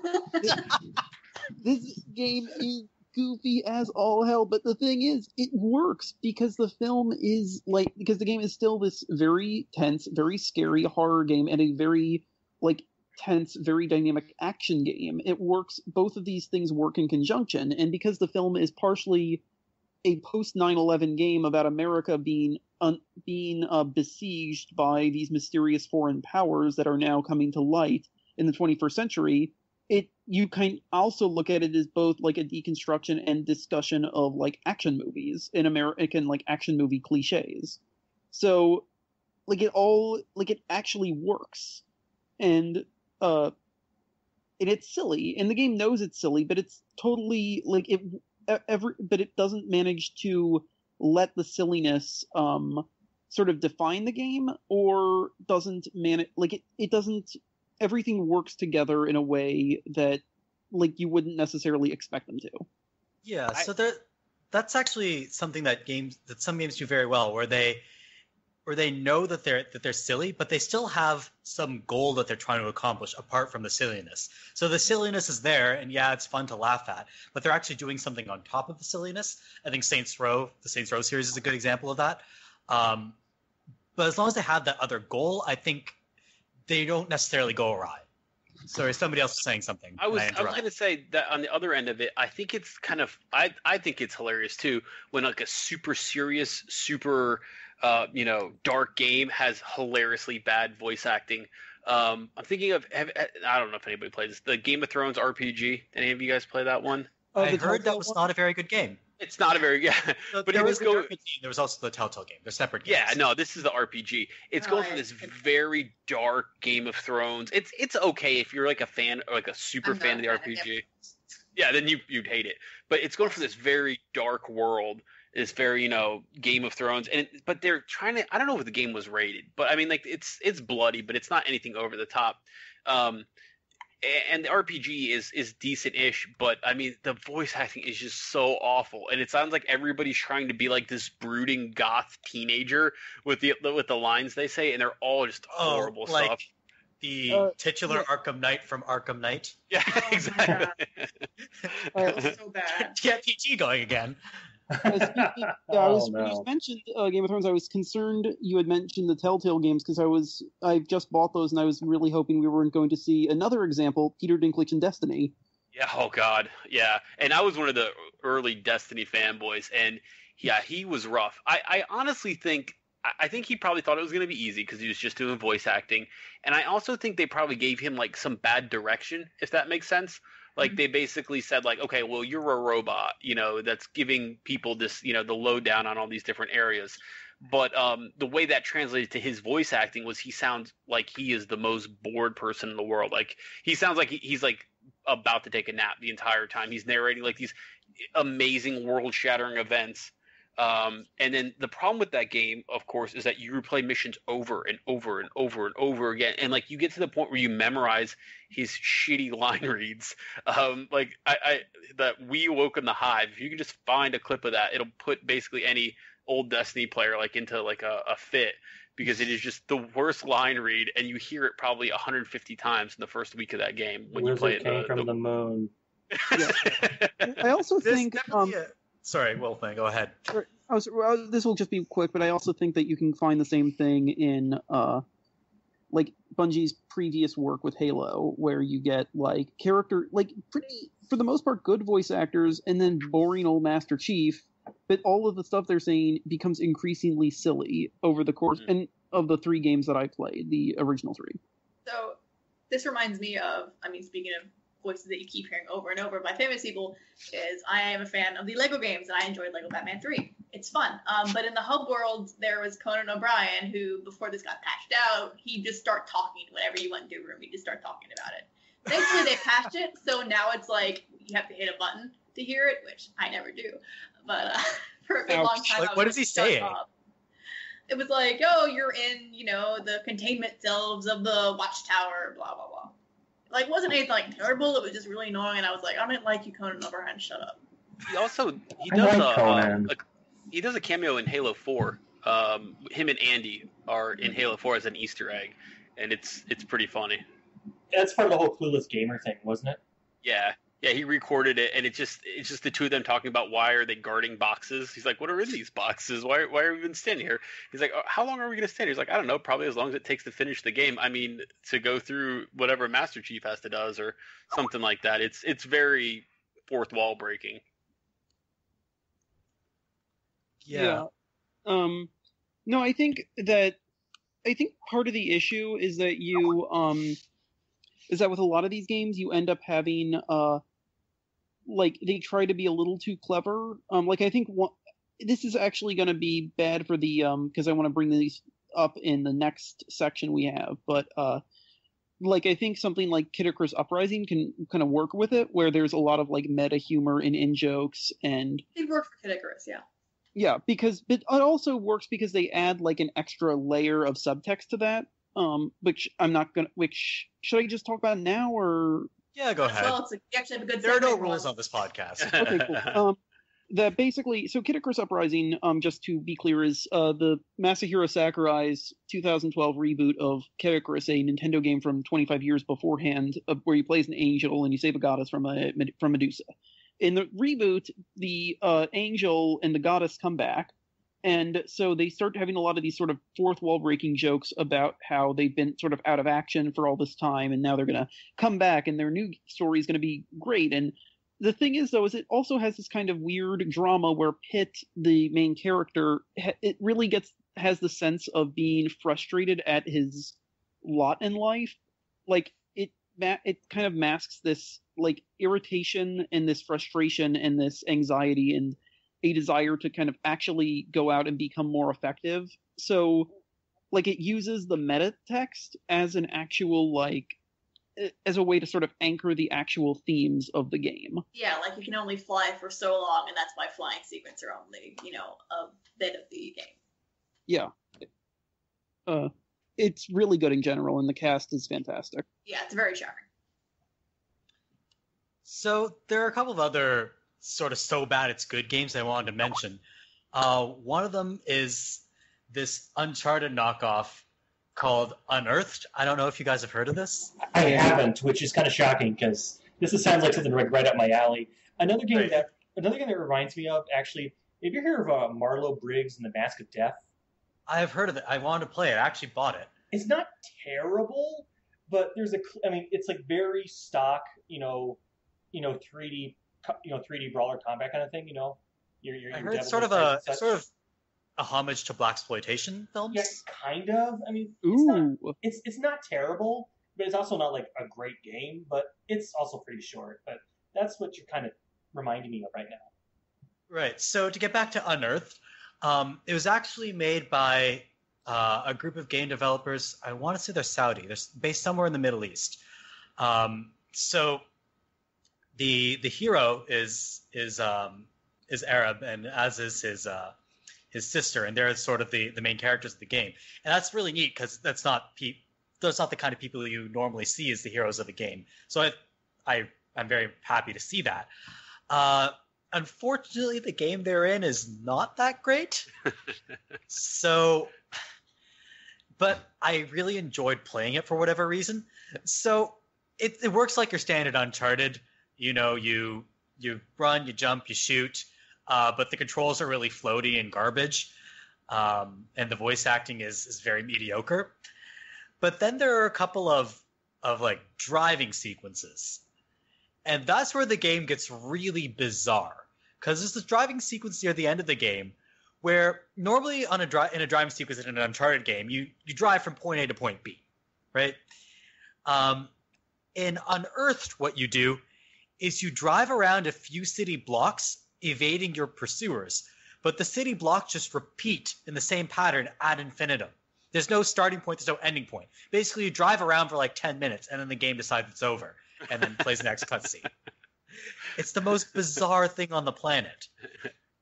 But It's in a game. They sold it on Steam. You can pick it up for like $5, and I had a good time with it. I even recorded my playthrough of it. Okay, gonna briefly pop in here. I have to head out, but so this ends my time with the Gamescast for now. Thank you for having me. Oh, thanks for being on the podcast. So, PT, I guess you have another game you want to mention that fits in the category? Well, I wanted to mention there's a forum I frequent over there. It's the Return of Talking Time. Essentially, it's just a kind of a forum community that's been on for years. And somebody decided they have a Let's Play forum there, which, in fact, there's actually a lot of Let's Plays there. If anyone's interested, feel free to just go over there, and we'll definitely supply the links in the Linkdump and such. But one person did the infamous Bad Rats, which, if you've never heard of it, is a super cheap game on Steam, essentially, and so cheap that people like to gift it for fun. Like, it's often like 49 cents during Steam sales. Oh, okay, yeah. I've heard of this game. Everybody jokes about getting it as a gift around Christmas time.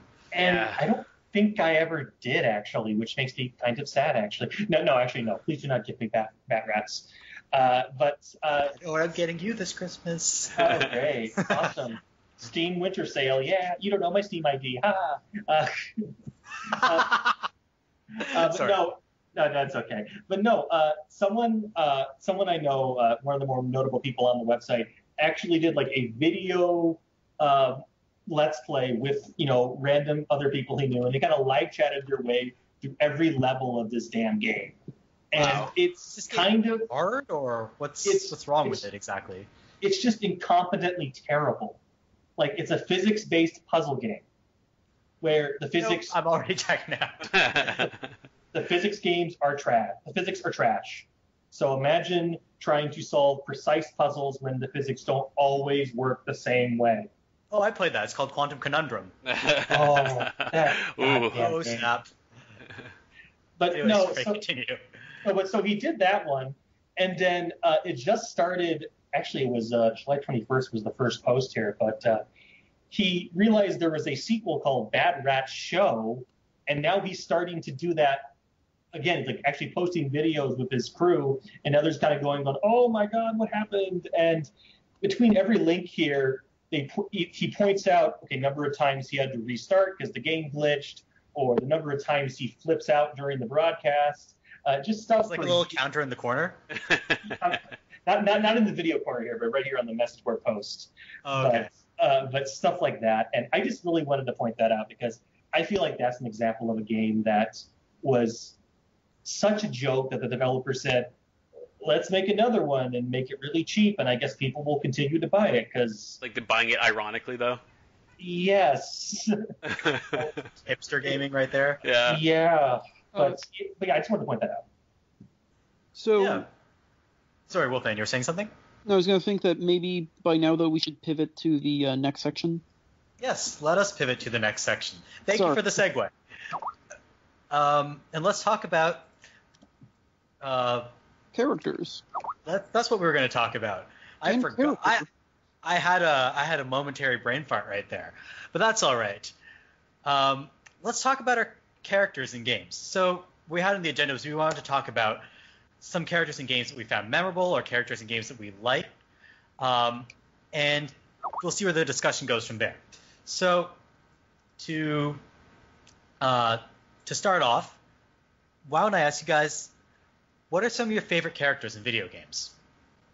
Oh man, I was thinking about this when you sent it earlier, and I'm weird in that it's always my Soul Survivor, it's always my Wanderer, it's my Hero of Kirkwall. It's more my characters that I think of than your standard, Master Chief or anything like that.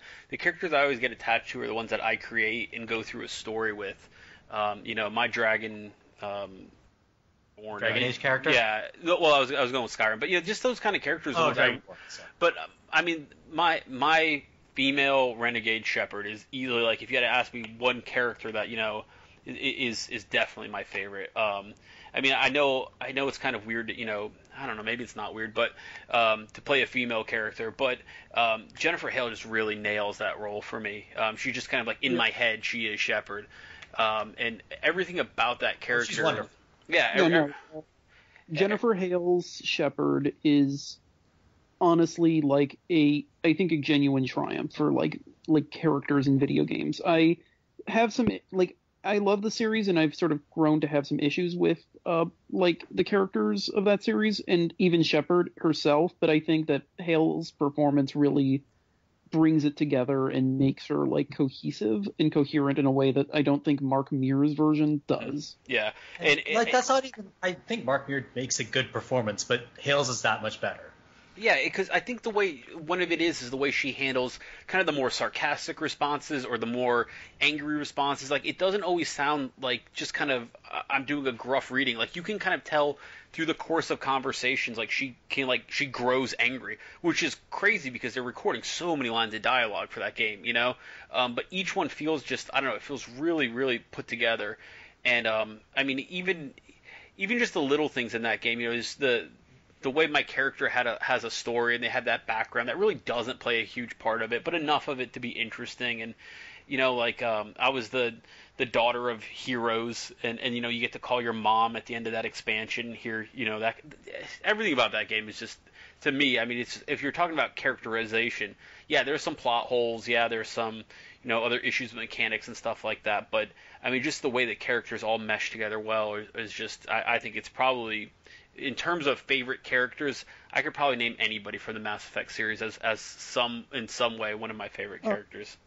Actually, there was one thing I was thinking of when I was sort of reading the document, which was villains. And I'm not going to do this all right now because I just wanted to use one example, because I think the sort of like the best and the worst qualities of Mass Effect, I think, can be seen in their villains. Because you're going to talk about Saren versus Kai Lang? No, I'm actually not even going to bring up Kai Lang or Saren. I was going to bring up the best, which would be the Elusive Man, versus the worst, which would be the Reapers. In general, even if the Reapers aren't really characters in the traditional sense. But are you talking like Harbinger, or are you talking about just Reapers? The Reapers as a concept. Okay, yeah. Because I think, like, for me, the like villainy in Mass Effect is at its best with a character like the Elusive Man, played by Martin Sheen. He has an incredible commanding performance. He represents a sort of like a darker version of another great character, the supporting David Anderson, played by Keith David, who's also tremendous in the role. But he's also a good character because while he's evil and increasingly demented, he's also a character who represents like Shepard, like the sort of the weird morals that Shepard can have taken to extremes. He is on one hand an extreme pragmatist, meaning that he's an excessive version of a Shepard's kind of violent, edgy renegade. Or he can be like, you can see his like sort of weird, like the way he treats his vision of racism as almost like the Paragon Shepard, a bit like twisted to be much more evil, in this like kind of character who believes in ideals above all else. Yeah, like Elusive Man is one of those guys who's like in video games they have these. It's like he's a villain only because he takes things to like their furthest conclusion. Do you know what I mean? Like absolutely. Because you're pushing for humanity's place, you know, within these other planets, and he's like, well, yeah, but what if we don't want to be equal? What if we want to be better than everybody else? Yeah. You know, that's kind of an interesting way to frame a villain. No, he's frightening because you really feel like he is a possible endpoint of what Shepard could be doing, and I feel like more than Saren, who was for spoiler alerts for Mass Effect, both of these guys have some weird issues where they start getting influenced by other villains. Unlike Saren, who kind of just descended pretty quickly, you kind of always get the sense that the Elusive Man at least has like an idea of what he's doing. Yeah, I feel like he kind of wants to descend into that right. Yes. Like, and that's what I think makes him compelling. Martin Sheen, in an interview, apparently described him as having like the best and the worst qualities of humanity, and I think that's really it. He's brilliant, and he is inventive, and he's ambitious, and he is also racist and nasty and self-interested. Specious, or I don't. I'm going to call it racist, if only because like that's what the allegory we understand, in a way that like speciest isn't. But yeah, he's a disgusting man, but at the same time, he's a disgusting man that you can't entirely ignore, because he represents things that do exist, and that's what makes him scary. On the exact opposite end of the side are the Reapers, and I count that because they're not characters, so I'm kind of like cheating a little bit. Because I will stick up for Harbinger as a villain. I think he's a pretty good villain. In 2, anyway, where he finally shows up, yeah. And I think, I would agree on that. He's intimidating, and he's just pure intimidation. But the problem with the Reapers is that they're conceptually interesting, and they have really interesting themes about like the idea of a society that literally just absorbs everything that it kills. And so another contrast to how like you have this association of different societies and aliens and species. But at the same time, they're just like, they don't really do that much. So you spend a lot of like Mass Effect 3 fighting like Reaper forces, but since all the Reaper forces are largely the same, it rarely feels that much different. So I think that like there's a lack of humanity that's kind of necessary by default, but by making that villain such a huge part of the series, it's a problem. So it's kind of like, I gotta say that's sort of intentional though, and this is getting pretty far afield from the original topic, but I wanted to mention it anyway. I feel the entire point of Mass Effect 3 is pulling the curtain on the side of war that you don't normally see.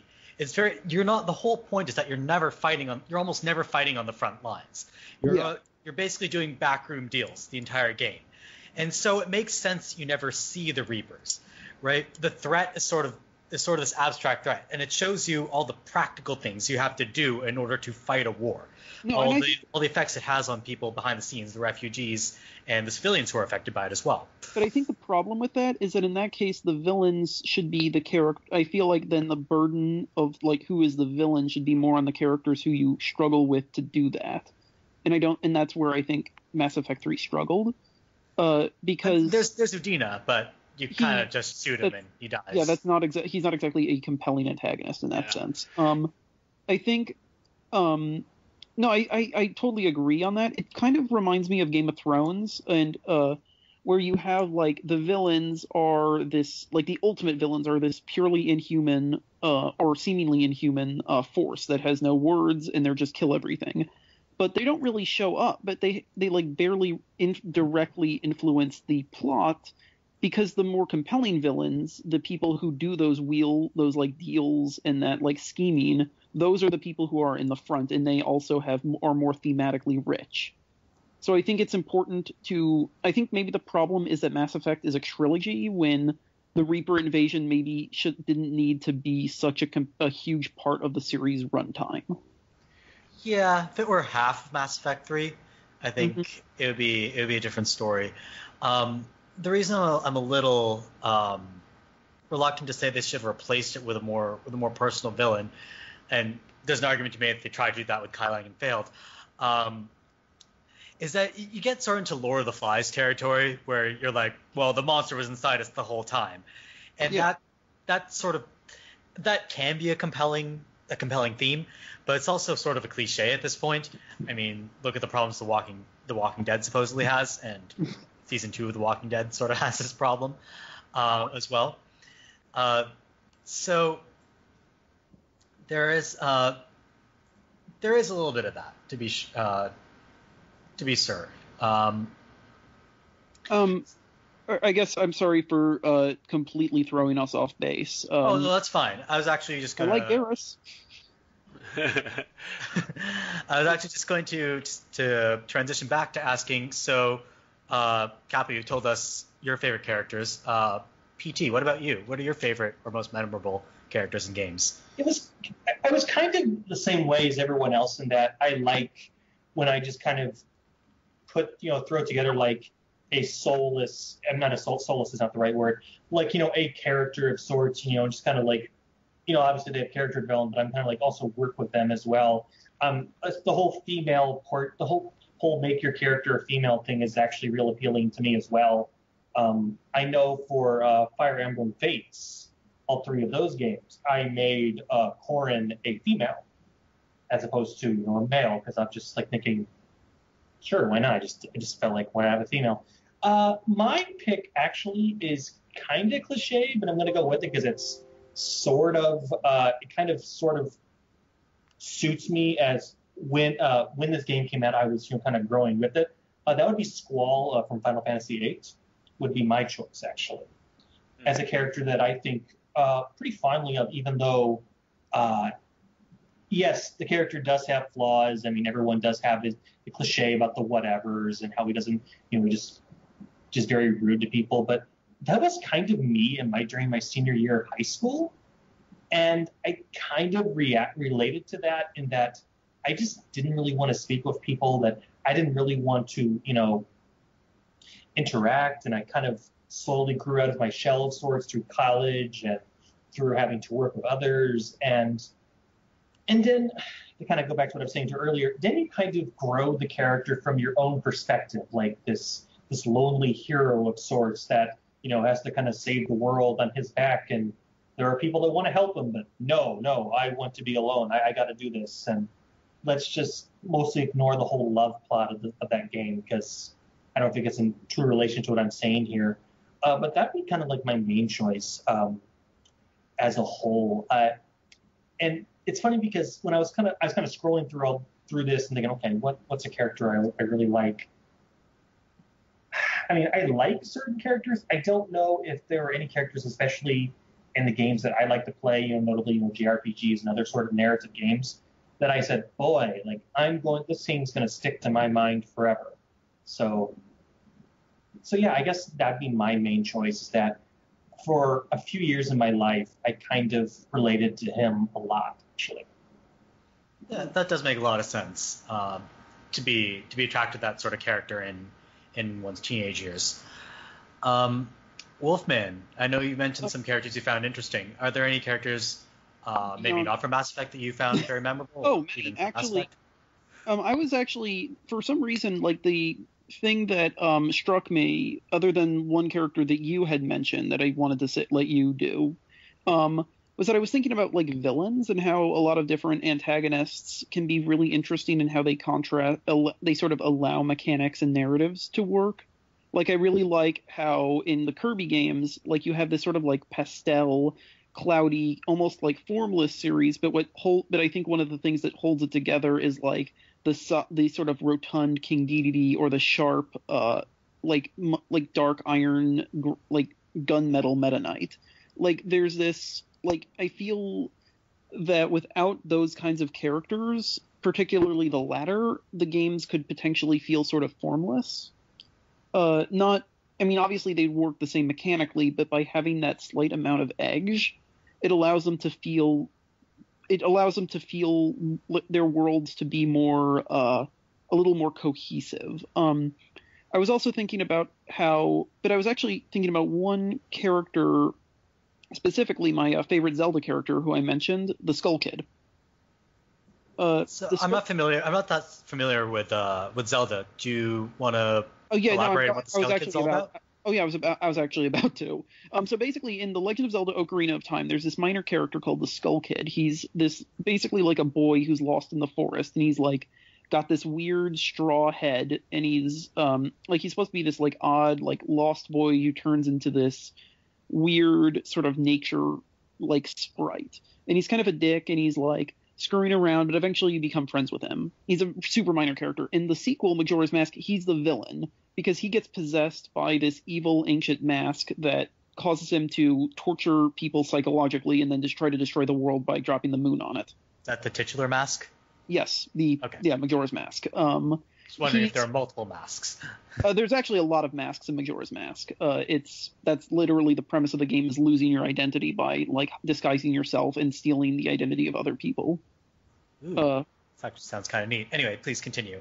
No, it is very neat, and well, that's kind of interesting. And part of it kind of works with him because a lot of what I like about the Skull Kid, aside from the fact that I think he's a compelling and tragic and entertaining villain in his own game, what I like is that he presents this sort of interesting use of continuity. So in So, okay, Majora's Mask was in about 2000. Now, in 2006, Twilight Princess comes out, and the Skull Kid has a small little cameo in it. He has a small role where you meet him again in the forest. And it's the same Skull Kid, even though Twilight Princess is supposed to take place like 100 years later. So I like it because there's this fun little... over the course of these 3 games, this character actually has this tiny little arc where he goes from like plain and just being like this kind of miscreant to like losing his mind and suffering from this like horrible like possession that makes him into this monster. And then he just comes back and he goes back to being a sprite, a little bit older and a little bit like wiser and a little bit more friendly. I really like the fact that like it's this weird continuity, and it gives the impression that there's a world to like there's a depth to Hyrule that goes beyond Link fighting Ganondorf every so often. He also does what has an incredible design that I think like that best exploits the limitations of late 90s 3D graphics. He's like this like his weird head and his and the crazy mask and his like wonderful straw hat. They're all things that are kind of like based out of these big blocky protrusions. Yeah, that's an interesting point you raised a little earlier about how having these sorts of characters helps sort of define the world. Yeah. And I think these kind of minor supporting characters are really important in doing that. I mean, where would Saints Row be without your crew? Right, yeah.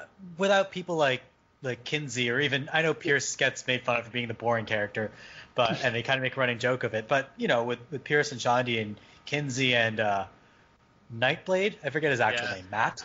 Every character in that game, though, basically gets their turn at being the butt of more than a few jokes. So it's kind of like a rotating cast, I think. And that's one of the things that makes all those characters a little more endearing to me, just in general.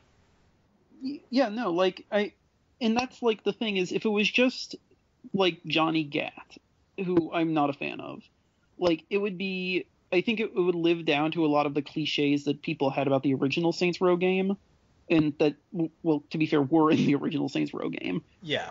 But it's because of this weird wealth of like goofy oddballs, and it helps do the game's theme where it equates this like this like sort of antisocial violence with friendly camaraderie. Right. What you get out of the game is when you have these characters who are really goofy, it makes the world feel a little more elastic than a GTA game, where GTA games sort of strive for some measure of, I don't want to say realism, but they're a little bit closer to reality than say a Saints Row game. And having these goofy oddball characters sort of helps the game separate itself from reality more so than, say, GTA or Sleeping Dogs or Watch Dogs. So yeah, those are a lot of interesting characters that you guys mentioned. A couple that I want to mention, I tend to like very funny or quirky characters. Yeah. So I tend to gravitate towards side characters like the characters from Saints Row. Have any of you guys ever played Alpha Protocol? No, I've heard of it. It's been something I've been meaning to play. I do own it on Steam. Just one of those like backlog games that But yeah, I've heard very, very strong writing. Mechanics are not good. So I mean, the mechanics are bizarre in a lot of ways. They're not terrible, but remember I think you guys have all played the first Deus Ex. Yeah.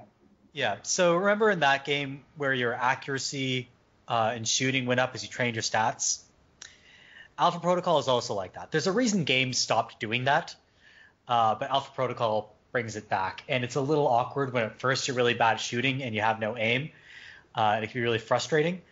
But that's because they're trying to put shooter mechanics in an RPG, and that doesn't always work so well unless you the really itemization in that game is really weird too. The skill tree, there's a lot of weird just mechanical design choices to it, but the writing in the story I think is really interesting.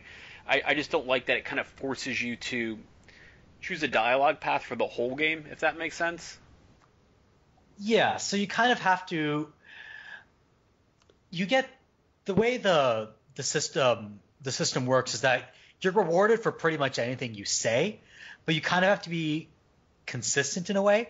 If you are constantly jumping around in the personality of your answers, or the tone of your answers, then you don't get bonuses for accumulating a lot of the same kind of answer. Right. So it's a little bit strange in that regard, but I will say it doesn't punish you for being terribly inconsistent. So to mention characters from that game that are interesting, because most of the characters in that game are really quirky or weird in some way. One of them that's most memorable is this guy, actually played by Nolan North of all people, giving a very un-Nolan Northish performance as the guy named Stephen Heck, who's like this. Yeah. He's like an out of control. Yeah, it's like an all out of control, like black market weapons specialist / mercenary guy, who basically just likes blowing shit up. So if you befriend him on some missions, he'll come along, and normally you're a spy and you're supposed to be quiet and kind of get in and get out without making a lot of noise. That is not Stephen Heck's method of doing things. Stephen Heck likes getting into gunfights and blowing shit up.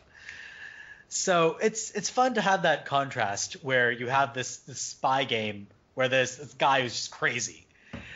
So that's a funny sort of character I really enjoyed. All right, one thing I want to also ask you guys is, so we've mentioned characters that we all like or enjoy or find memorable. What do you think makes a good... Sorry, you're saying something? Oh, yeah. No, I'll probably just use the examples for your next question. Yeah, so what I was going to ask is, what do you guys think makes a good video game character? Is it the same things that make a good character in a book or movie or TV show? Does it depend on the genre of game? Or is what makes a good video game character sort of separate from other media? See, Go ahead. Should I, or... Yeah, go ahead, please. I feel like I would say that it's for the most part the same as it is in other media. Good writing, good character arcs, of feeling that the character has an existence beyond being a satellite for other more important characters. Like, all of those things to make your world feel real. There is one difference, though, which is that games have that, interactive element. And so the best characters, I think, are often the ones who can influence the gameplay itself. That can mean characters who represent or anthropomorphize different mechanics. The AV Club actually had a very good article this week about Super Mario 64 using the Lakitu cameraman as a way to sort of introduce the concept of camera controls. It could, and obviously that's not like a well-defined character. It's not even the most well-defined Lakitu character in Mario, but it still uses that, like, the character exists in a way that facilitates mechanics, which I think is really important. Ashley from Resident Evil 4 is not a great character, because she's sort of like falls into all the cliches about obnoxious escort characters, but she still serves gameplay functions, even if they are restrictive gameplay functions. I think it's important for the characters to feel like their existence is necessary for the gameplay or additive to the gameplay. Yeah, so building off that point, one thing I wanted to mention is that when characters feel like when it feels like your character or the player character bounces off the other characters. So I can walk up to a character and they'll react to the situation or something I did in the game. That helps the game world feel more alive. It makes it feel like what I'm doing actually has a purpose and impact beyond mere gameplay. It actually influences the world in some way. And so when characters do that, it not only contributes to those characters feeling like they react to elements of the world, it also makes the world feel more alive. Yeah, I mean, for me, past the characters that I create or I develop that bond with, one of the things I notice is, like, how many characters to me are a lot harder to do, I think, than, like, the serious characters that you guys are talking about. Comedic characters, easily. Yeah, because I think, like, off the top, like, I love Guybrush Threepwood. Let's see, Eddie Riggs from Brutal Legend, but, like, those kind of, like, lovable loser characters are really hard to translate in video games in a lot of ways. There are some truly bad comic relief characters out there in video games, and just yeah, because I mentioned a couple.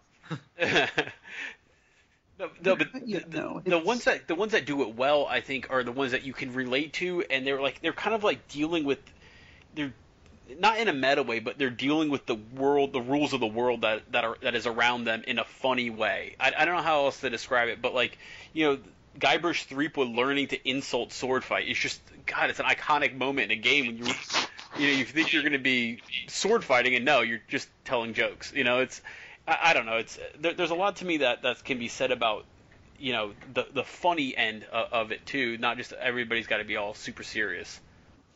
Right, and I think what makes these sort of lovable loser characters work is they're funny in a way that isn't obnoxious. Or to put it a different way, they're funny in a way that doesn't make the player feel like they're the butt of the joke.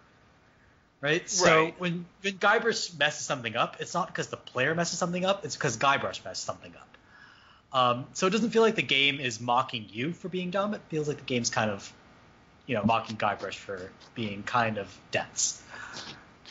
And that makes all the difference. I don't like my video games to insult me. I like my video games to insult who's on. And then that's what kind of endears a character to you, because like you guys, like you feel like you're in it together, right? Like the best characters are the ones that you feel like, okay, like, I think of that scene in Neverending Story where like Bastion is like reading about Atreyu, and like he's like, come on, let's do this. Like the best characters in video games kind of have that same feeling, like, okay, we're gonna go do this together, me and You want earnestness, right?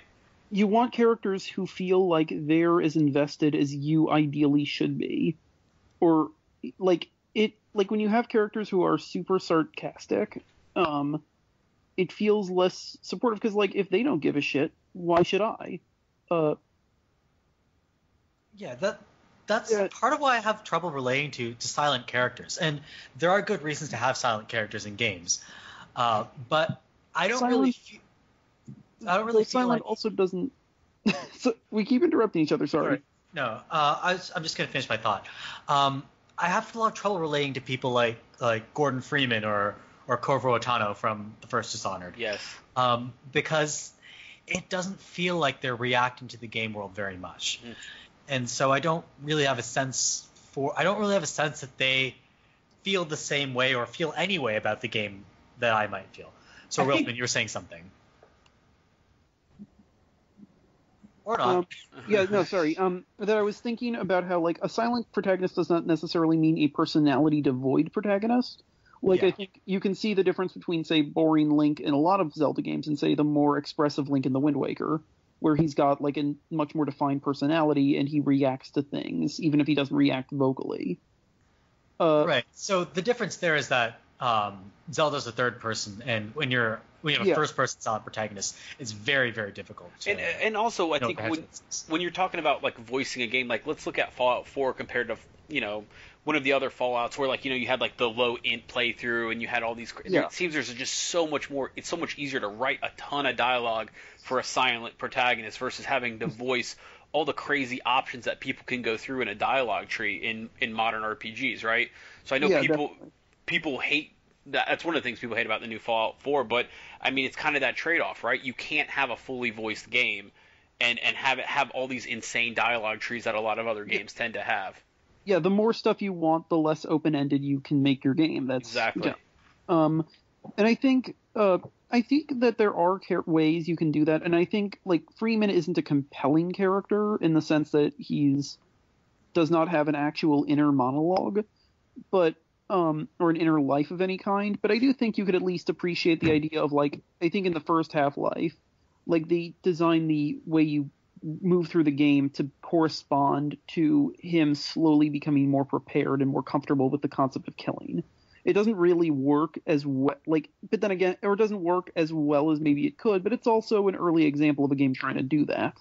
Yeah, I played it much after it came out, so I really don't feel like it succeeds at that. He starts bashing aliens in pretty quickly. Yeah. But I do think it is a valiant attempt, especially for being the first sort of game to do that. So speaking of Half-Life, Half-Life sequel, Half-Life 2, is well known for having its companion character, Alex Vance. That's another thing I wanted to discuss, which is companion characters. Alex Vance is obviously a memorable one. Are there any other companion characters you guys found memorable, and why did you sort of latch onto them? Many. Oh, we have a list coming up. Let's hear it, Wolfie. You guys okay with me just like dumping a huge number of characters? Go right ahead. Let's see what happens. First, Wheatley from Portal 2, companion character who is also a villain. He is, I think, what?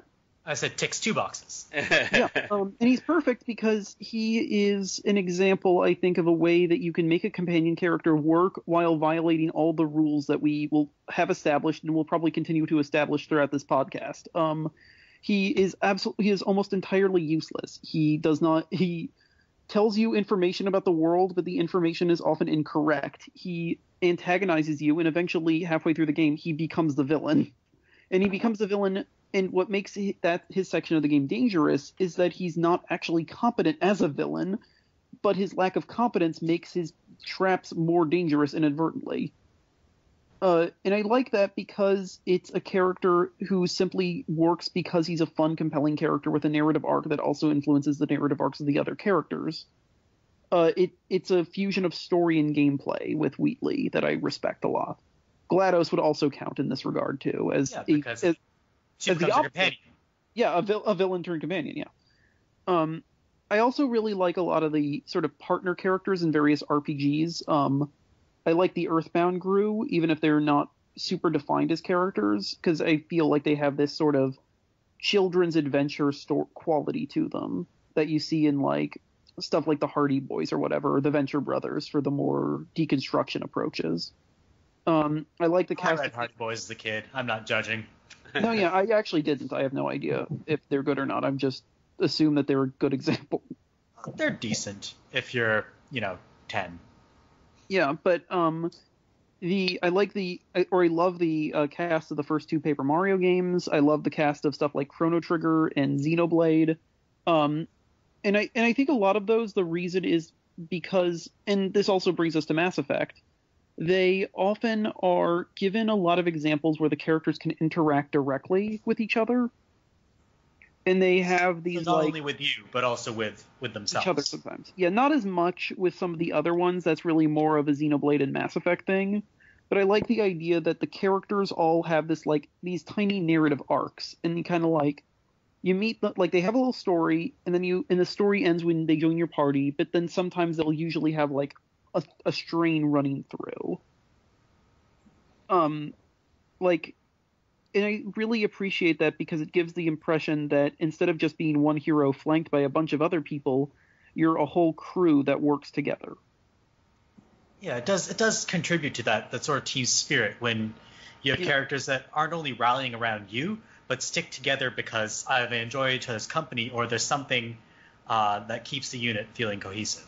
And that actually extends to Chrono Trigger and Xenoblade's own mechanical systems, where you eventually can learn to combine your attacks into super moves in the former, and in the latter you have chain attacks, where you can where the better your relationships are with different characters, the better you can actually fight.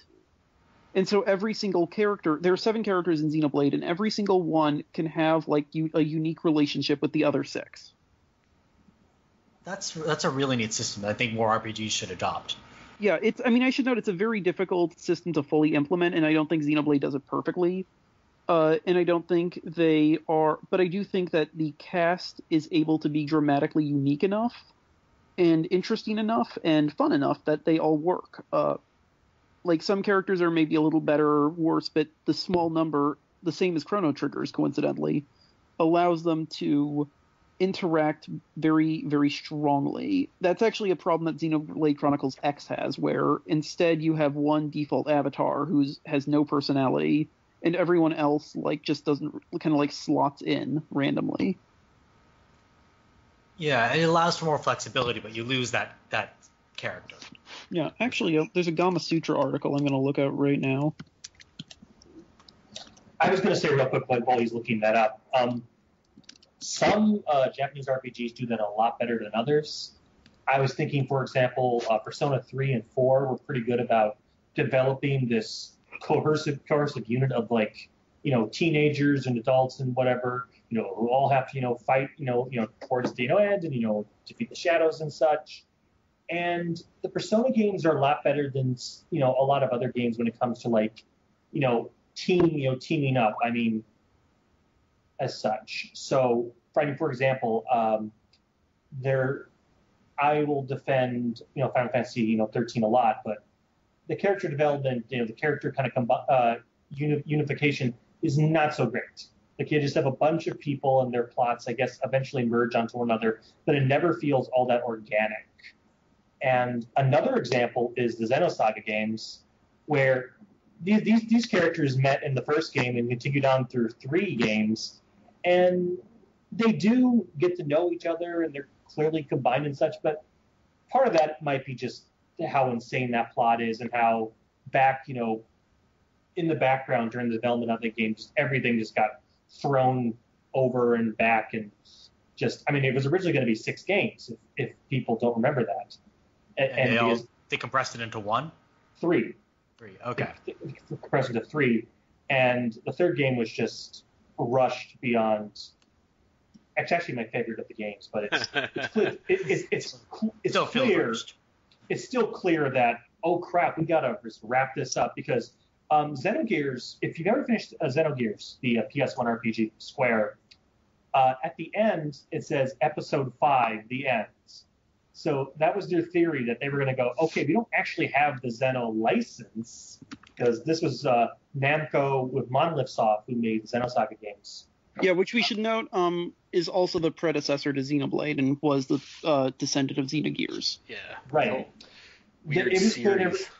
Oh, yeah. I was going to bring that up during the Let's Play of the Let's Play kind of mocking thing we were doing earlier, that I'm actually following a Let's Play of the Xenosaga series right now, and it made me restart playing the third game.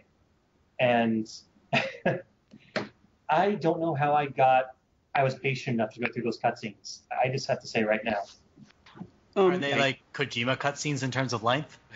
Well, the problem with, at least, they were in the first game, because the first game had a pretty high budget and had a lot of, stuff there.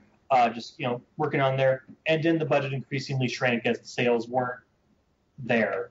But in the third game, there are scenes where there are occasionally cinema scenes where people are talking, but oftentimes there are very static sequences where people might be walking on the screen, but it's text boxes on the top and text boxes on the bottom, and people speaking with voice acting, and it's slow and it goes on forever, and the pacing just gutter drops. It's just awful. Yeah, this was a bizarre tangent that kind of went on the fact that, the Persona games, I feel, are maybe the best JRPGs when it comes to creating like a cohesive unit that, works together and clearly loves them or likes each other by the end. Yeah, I mean, one example from that series I wanted to mention is, so in Persona 4, Chie's arc is very tightly linked to her friendship with Yukiko. And what's his face? Yosuke's arc is it's very tightly linked to his feelings for Saki and his relationship to the protagonist. And that helps these people feel like that they have these lives that go beyond being the investigation team together. They have lives outside of that, and that not only helps the world feel more alive, it also feels like these characters have full lives outside of the investigation team. Yeah. No, I think it's really important to have these characters. It's not even like you don't even have to make like a whole arc over it, but I feel like just having small details can really be good. Like, think about how like you have some of those weird people, like the guy in GTA 4 who's really into weightlifting. Like, it's not really that important in the context of the game, but it's just kind of fun. It can inform part of your character, and it can also just make it like it doesn't have to be big. It just has to be a little thing. That's one of the problems I think you have with games like Skyrim, which I should note I really like. But all those characters feel like ciphers. Well, one of my favorite characters, and I'll try to explain this one, and I know what you're talking about with the ciphers, but it's a character that kind of pulls together an entire play style for me, and that's HK-47 from Knights of the Old Republic, right? Mm-hmm. Like, yes. So playing the bad guy in a lot of games sucks, right? Like, you almost have to be like, a mustache twirling villain, and you just say all the meanest shit in the world, and usually games kind of, not directly, but they kind of punish you, right? The bad ending, or the bad guy almost always gets kind of like a less great ending, right? And then comes along, Knights of the Old Republic, and they give you basically a partner in crime, and people love HK-47. It's not just for the meat bags and all the other funny stuff, but finally you get somebody to be bad with, and it kind of rewards that whole play style. And it doesn't justify, because obviously, there's still that game does good things with, dark and light side. But it just felt so much better to not have to say something bad and see, your companions always disagree with it, And it's so annoying when you play one of those games and you're like, well, I don't always want to be a dick. Sometimes I want to, okay, maybe I'm saving this guy for a different reason in my head than what the game wants me to. I don't always want to lose points with this person for that reason. And that's one of the reasons I really love the advent of HK-47. I'm sure there's other bad, companions that come along, but giving us a fun one that was unique, that wanted you to be bad and helped you and encouraged you to be bad, it just really kind of changed the whole way I wanted to play that game, if that, in a lot of ways. That makes a lot of sense. I think that, just as an aside for the morality question, I think that Mass Effect did a smart move by making it from good to evil to different shades. Yeah. Because otherwise you just have this insane width of where it's hard to make the character feel whole. No, and I definitely think that it's I haven't played KOTOR, but from what I've heard, not just from you but from other people, makes HK-47 seem like a character that actually works much more effectively than something like the Castlevania, like the 3D, like Castlevania Lords of Shadow 2, where you get a bunch of evil side characters who are all kind of cackling. Yeah. I mean, with HK-47, I think not only is he funny, he's hilarious, and he says a lot of inappropriate stuff, but he's got a way of looking at stuff and kind of like that, I guess, lawful evil, very pragmatic. Yeah, exactly. He's like, well, why are we doing the mission this way? Let's just go shoot everybody. They send you on a fetch quest, and he's like, oh, go collect 10 of these, and I'll give you this magical sword. He's like, why don't we just shoot this guy in the face and take the sword? And it's like the first time a game's been like, yeah, that's exactly, that's what an evil person would do. They would never go pick up bone pieces for some archaeologist. No, they just shoot him in the face and take him. So, I mean, it was really refreshing to have a character just kind of echo that evil style of play much more so than just anything else, and he really made an evil playthrough kind of a joy, whereas usually in games I was used to being punished for that. And then I think games still kind of do that. I'm thinking about Mass Effect, if you play Renegade, your scars don't heal. Why? Well, what I mean? I think that's definitely a thing, but I also feel like part of the game, that series, was always geared more towards Paragon, because it was about trying to work through this kind of political situation. I don't think it necessarily succeeded at that entirely. I think it's still very good, but I don't think it actually succeeded at that. Well, think about Dishonored. If you kill people in Dishonored, you get the bad ending. Why? Most of those are shitty people who should die, right? I mean, but I think also at least this version, those guards are just doing their jobs, right? Some are, but remember that first one, that first one you come across, they're robbing the dead bodies, and talking about I'm gonna tonight I'm gonna go rob this house because I'm just gonna go kill the people. They're not all blameless, and you come across a lot of shitty people in that game that, I mean, probably deserve a little the three guys that are beating down. They deserve a knife in the throat, but they deserve to be taken down a peg for sure. Yeah, you also have the reverse of that, where in Assassin's Creed, you're not allowed to kill people who aren't guards, but there's literally a part where you see the guards and they're kind of nice. Yeah. It's like, oh, well, yeah, maybe you don't need to kill these guys at CO. Yeah. I mean, I just want to kill everybody in those games. Assassin's really Creed not does even- fudge a lot of like who you can and can't kill, who isn't a bad guy. There's definitely some weirdness to that. But I get it. And I get that they also, like, that's part of their thing is being a video game in a video game. There's one last character that I had that I thought I wanted to reference. Sure. And I know I'm bringing up a lot of different, like, Zelda characters, but Midna from Twilight Princess. Generally, Zelda has, traditionally used sort of companion characters as a way of both allowing Link to sort of remain a largely generic protagonist and also to just sort of expand the world. With Navi, it allowed the Nintendo to sort of introduce the concept of Z-targeting, which is important for what would become like a template for 3D action games. The King of Red Lions is a way to move throughout the world, who can sort of also teach you about the past. But I feel like with Midna they finally like nailed it. And they've never found a character since who has managed to work as effectively as she did. So just to mention this, Midna is she's from this like lost and despised species of like sort of magic worshipping like witches who have been condemned to this parallel dimension. She comes to Hyrule to save her own kingdom because her kingdom's been taken over by this evil like lunatic who's now trying to take over Hyrule, and he's plunging it into shadow. So when you first meet her, she's like, you're in a section of the world that's basically been completely taken over, and so she's kind of in control.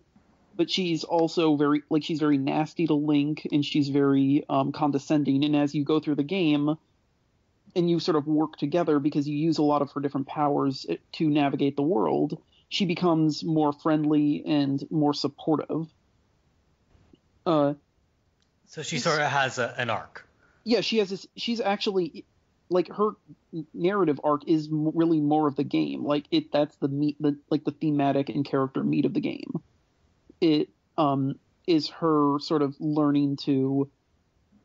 It is her learning. So she's like, on one hand, she's meant to be this like fun, cool character, and she is, but she's also a character with a lot of flaws who eventually has to sort of recognize those flaws, and and over time she becomes a self-sacrificing, genuine hero. So you know who you kind of remind me of when you're talking about that is Elizabeth from BioShock. BioShock Infinite. Yeah. I mean, like a very like a character who's learning their powers as you grow with them. And I mean, how smart was the decision for them to just like make her invulnerable? I think it was so actually much. Merve mentioned her, and I didn't want to step on his toes because she's also a character I love too. Oh, please step on my toes. That's why we got only like 5 this minutes left, so I was like, man, we better talk cool. about some Elizabeth. I love that character. I mean, I cannot get enough.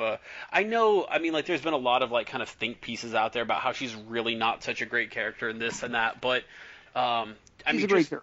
I think so. I mean, by the time you get to the end, I feel like a lot of that she's not a great character really just boils down to a lot of, I'm going to be backlashy just to backlash or, stuff like that. I mean, let's be real. 90% of think pieces are contrarian bullshit. Yeah. Let's build the whole brand on that. Anyway, sorry. But I think seeing her grow as you play is a really smart way to tie the character to her, and you never really understand her power because it's not your power, it's hers. Yeah. And you don't get to use it. You get to kind of direct her to it, but that I thought that was really cool because I thought, I'm not really the hero of this story. It's her story, and by the end, yeah, that's true. You're just so. Go ahead. Two things. One is that to reach on your point where you talked about how like you don't use her powers. One of the things that initially disappointed me about BioShock Infinite was that I never felt like I was using her powers as much as I thought I should. Like I wasn't using them in the game, like the tears. But then I started to realize from your thing that I actually kind of like that they're difficult to do because it means Booker really doesn't understand her. Right, and she doesn't either. Yeah, like I played on, I think, just normal difficulty, and I usually stick to normal or lower difficulty settings on games. But like I assume that for people on higher difficulties, actually using it and trying to understand it is like a huge challenge. But a necessary one to actually getting through the tougher sections. Yeah, Yeah, and that's how I felt too. Is like when you need her abilities, they're there. Like the gameplay of it is there. Like, okay, I need her to put a turret here to make this, this wave of enemies easier, and that kind of makes sense. But she's not there just to solve the whole plot. She's there to learn her abilities, learn what she is, and then in a really weird way, she's there to fix you. It's not the other way around. She's your hero. You just have to help her realize that. And it's like Big Trouble in Little China. The main character is the sidekick. Yeah, exactly. Yeah, and it's reinforced by the game where she flat out pulls you through a tear and rescues you every time you die. Yeah. There's one other thing that I thought was really important. So we all know about how BioShock and BioShock Infinite are meant as deconstructions of not just political philosophies, but also of game mechanics. So in BioShock 1, it fuses this sort of notion of extreme objectivism to to the way that you play as this kind of remorseless yet always heroic killing machine in a video game. Yeah. And in BioShock Infinite, what I think is interesting is it switches it to another sort of hoary, well-roasted chestnut of video games, The Princess in a Tower. It's about the entire world is about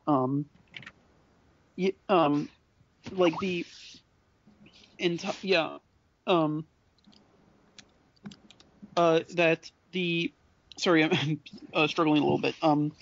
That's all right. So, the whole game basically is that there is a package. They talk about her like she's an object, and when you meet her, you realize that it's much it's a lot different than that. And so you eventually have to It feels. It feels sort of like a subversion of the whole lack of agency thing. Obviously, you're not controlling her, but she does. It's sort of. I don't know if I'm putting this very well, but it sort of feels like part of the point is to show you that she does exist outside of you and has her own independent thoughts and decisions outside of you. Right, and that she's not just a companion character who follows you around and does favors for you. She has a life outside of that, and then drop into it. At the very end, she pulls back the curtain behind the whole series, right? And there's always a girl. There's always a lighthouse. You know what I mean? And you're just like, holy shit. Yes, you're right. There was always a reason for me to do this. There was always an ending. It really, thematically, it really drives it home that, this girl, this story is more important than even just this Booker character. There's more to this all. That, the infinite lighthouses, the infinite women, the infinite, character. And when all those different Elizabeths all come together to pull you under the water and, kill you. Yeah. it's like, oh, okay. Major spoilers, by the way. Infinite's been out a while now. Yeah. I will say, I kind of wanted to try again on that game, actually, but that's okay. There's one other thing, too, which is just that she's incredibly charismatic. Mm-hmm. She's fun, she's smart, she can make jokes, she's sad. She doesn't feel like a collection of cliches or stereotypes. She doesn't feel like she's meant as sort of this dream girl character. She feels genuinely real, and I feel like the reason why she's the character that most of the positivity of the game centered around is a sign that that's the thing that they did, that they nailed. Yeah. There are problems with Infinite, but I feel like she's not one of them. Yeah, I do have a lot of problems with that game, but I will say Elizabeth is not one of them, and especially Courtney Draper's performance in that game is excellent. Is superb. Yeah, my problems mostly are more about I felt like I should have been able to explore more. I loved the world, I loved the setting, I loved the game, but I kind of felt like it was a very on-rails experience when, my whole thing about BioShock is it would have been so much better as anything but an FPS, right? Is that kind of a conventional wisdom at this point? That is the conventional wisdom. It's not something I necessarily agree with, mainly because I do like that sort of on-rails feeling, and I think BioShock Infinite, going with the whole twisted Disney sort of idea, it's supposed to feel sort of like a twisted theme park ride. Yeah. But I can see it. I can definitely see it both ways. Well, they're both kind of these furniture-y showrooms where you're trapped in this different space. The difference is that one is a little more meant as more of an exploration-y focus, and one is more of an adventure focus. Right. They both have a horror element, but I think the difference is that they take Infinite takes like the sky aesthetic, like you staying out in the sky, and makes it more about like rip-roaring adventure. Yeah, but that's kind of why I was bummed out to go back to Rapture for Burial at Sea, if I'm being honest. I really wanted more Columbia. Which again, I still have not played. Oh. Okay, so we won't spoil that for you. Yeah, I think we got to call it too. I think these guys got to go. Yeah, so I think this has been a productive discussion. Yeah. And thanks you all for being on the podcast. PT, Kappa, Wolfman, and Operetta, who went off to do important things. Yeah. Oh, yeah, absolutely. We definitely thank her for coming in as well. But yeah, it's been fun, of course. Always allowed, always encouraged. Just invite me on when you want to. Yeah, anytime somebody wants to be on this thing, I'm happy to have them on. So thank you all for listening, and we will see you next time.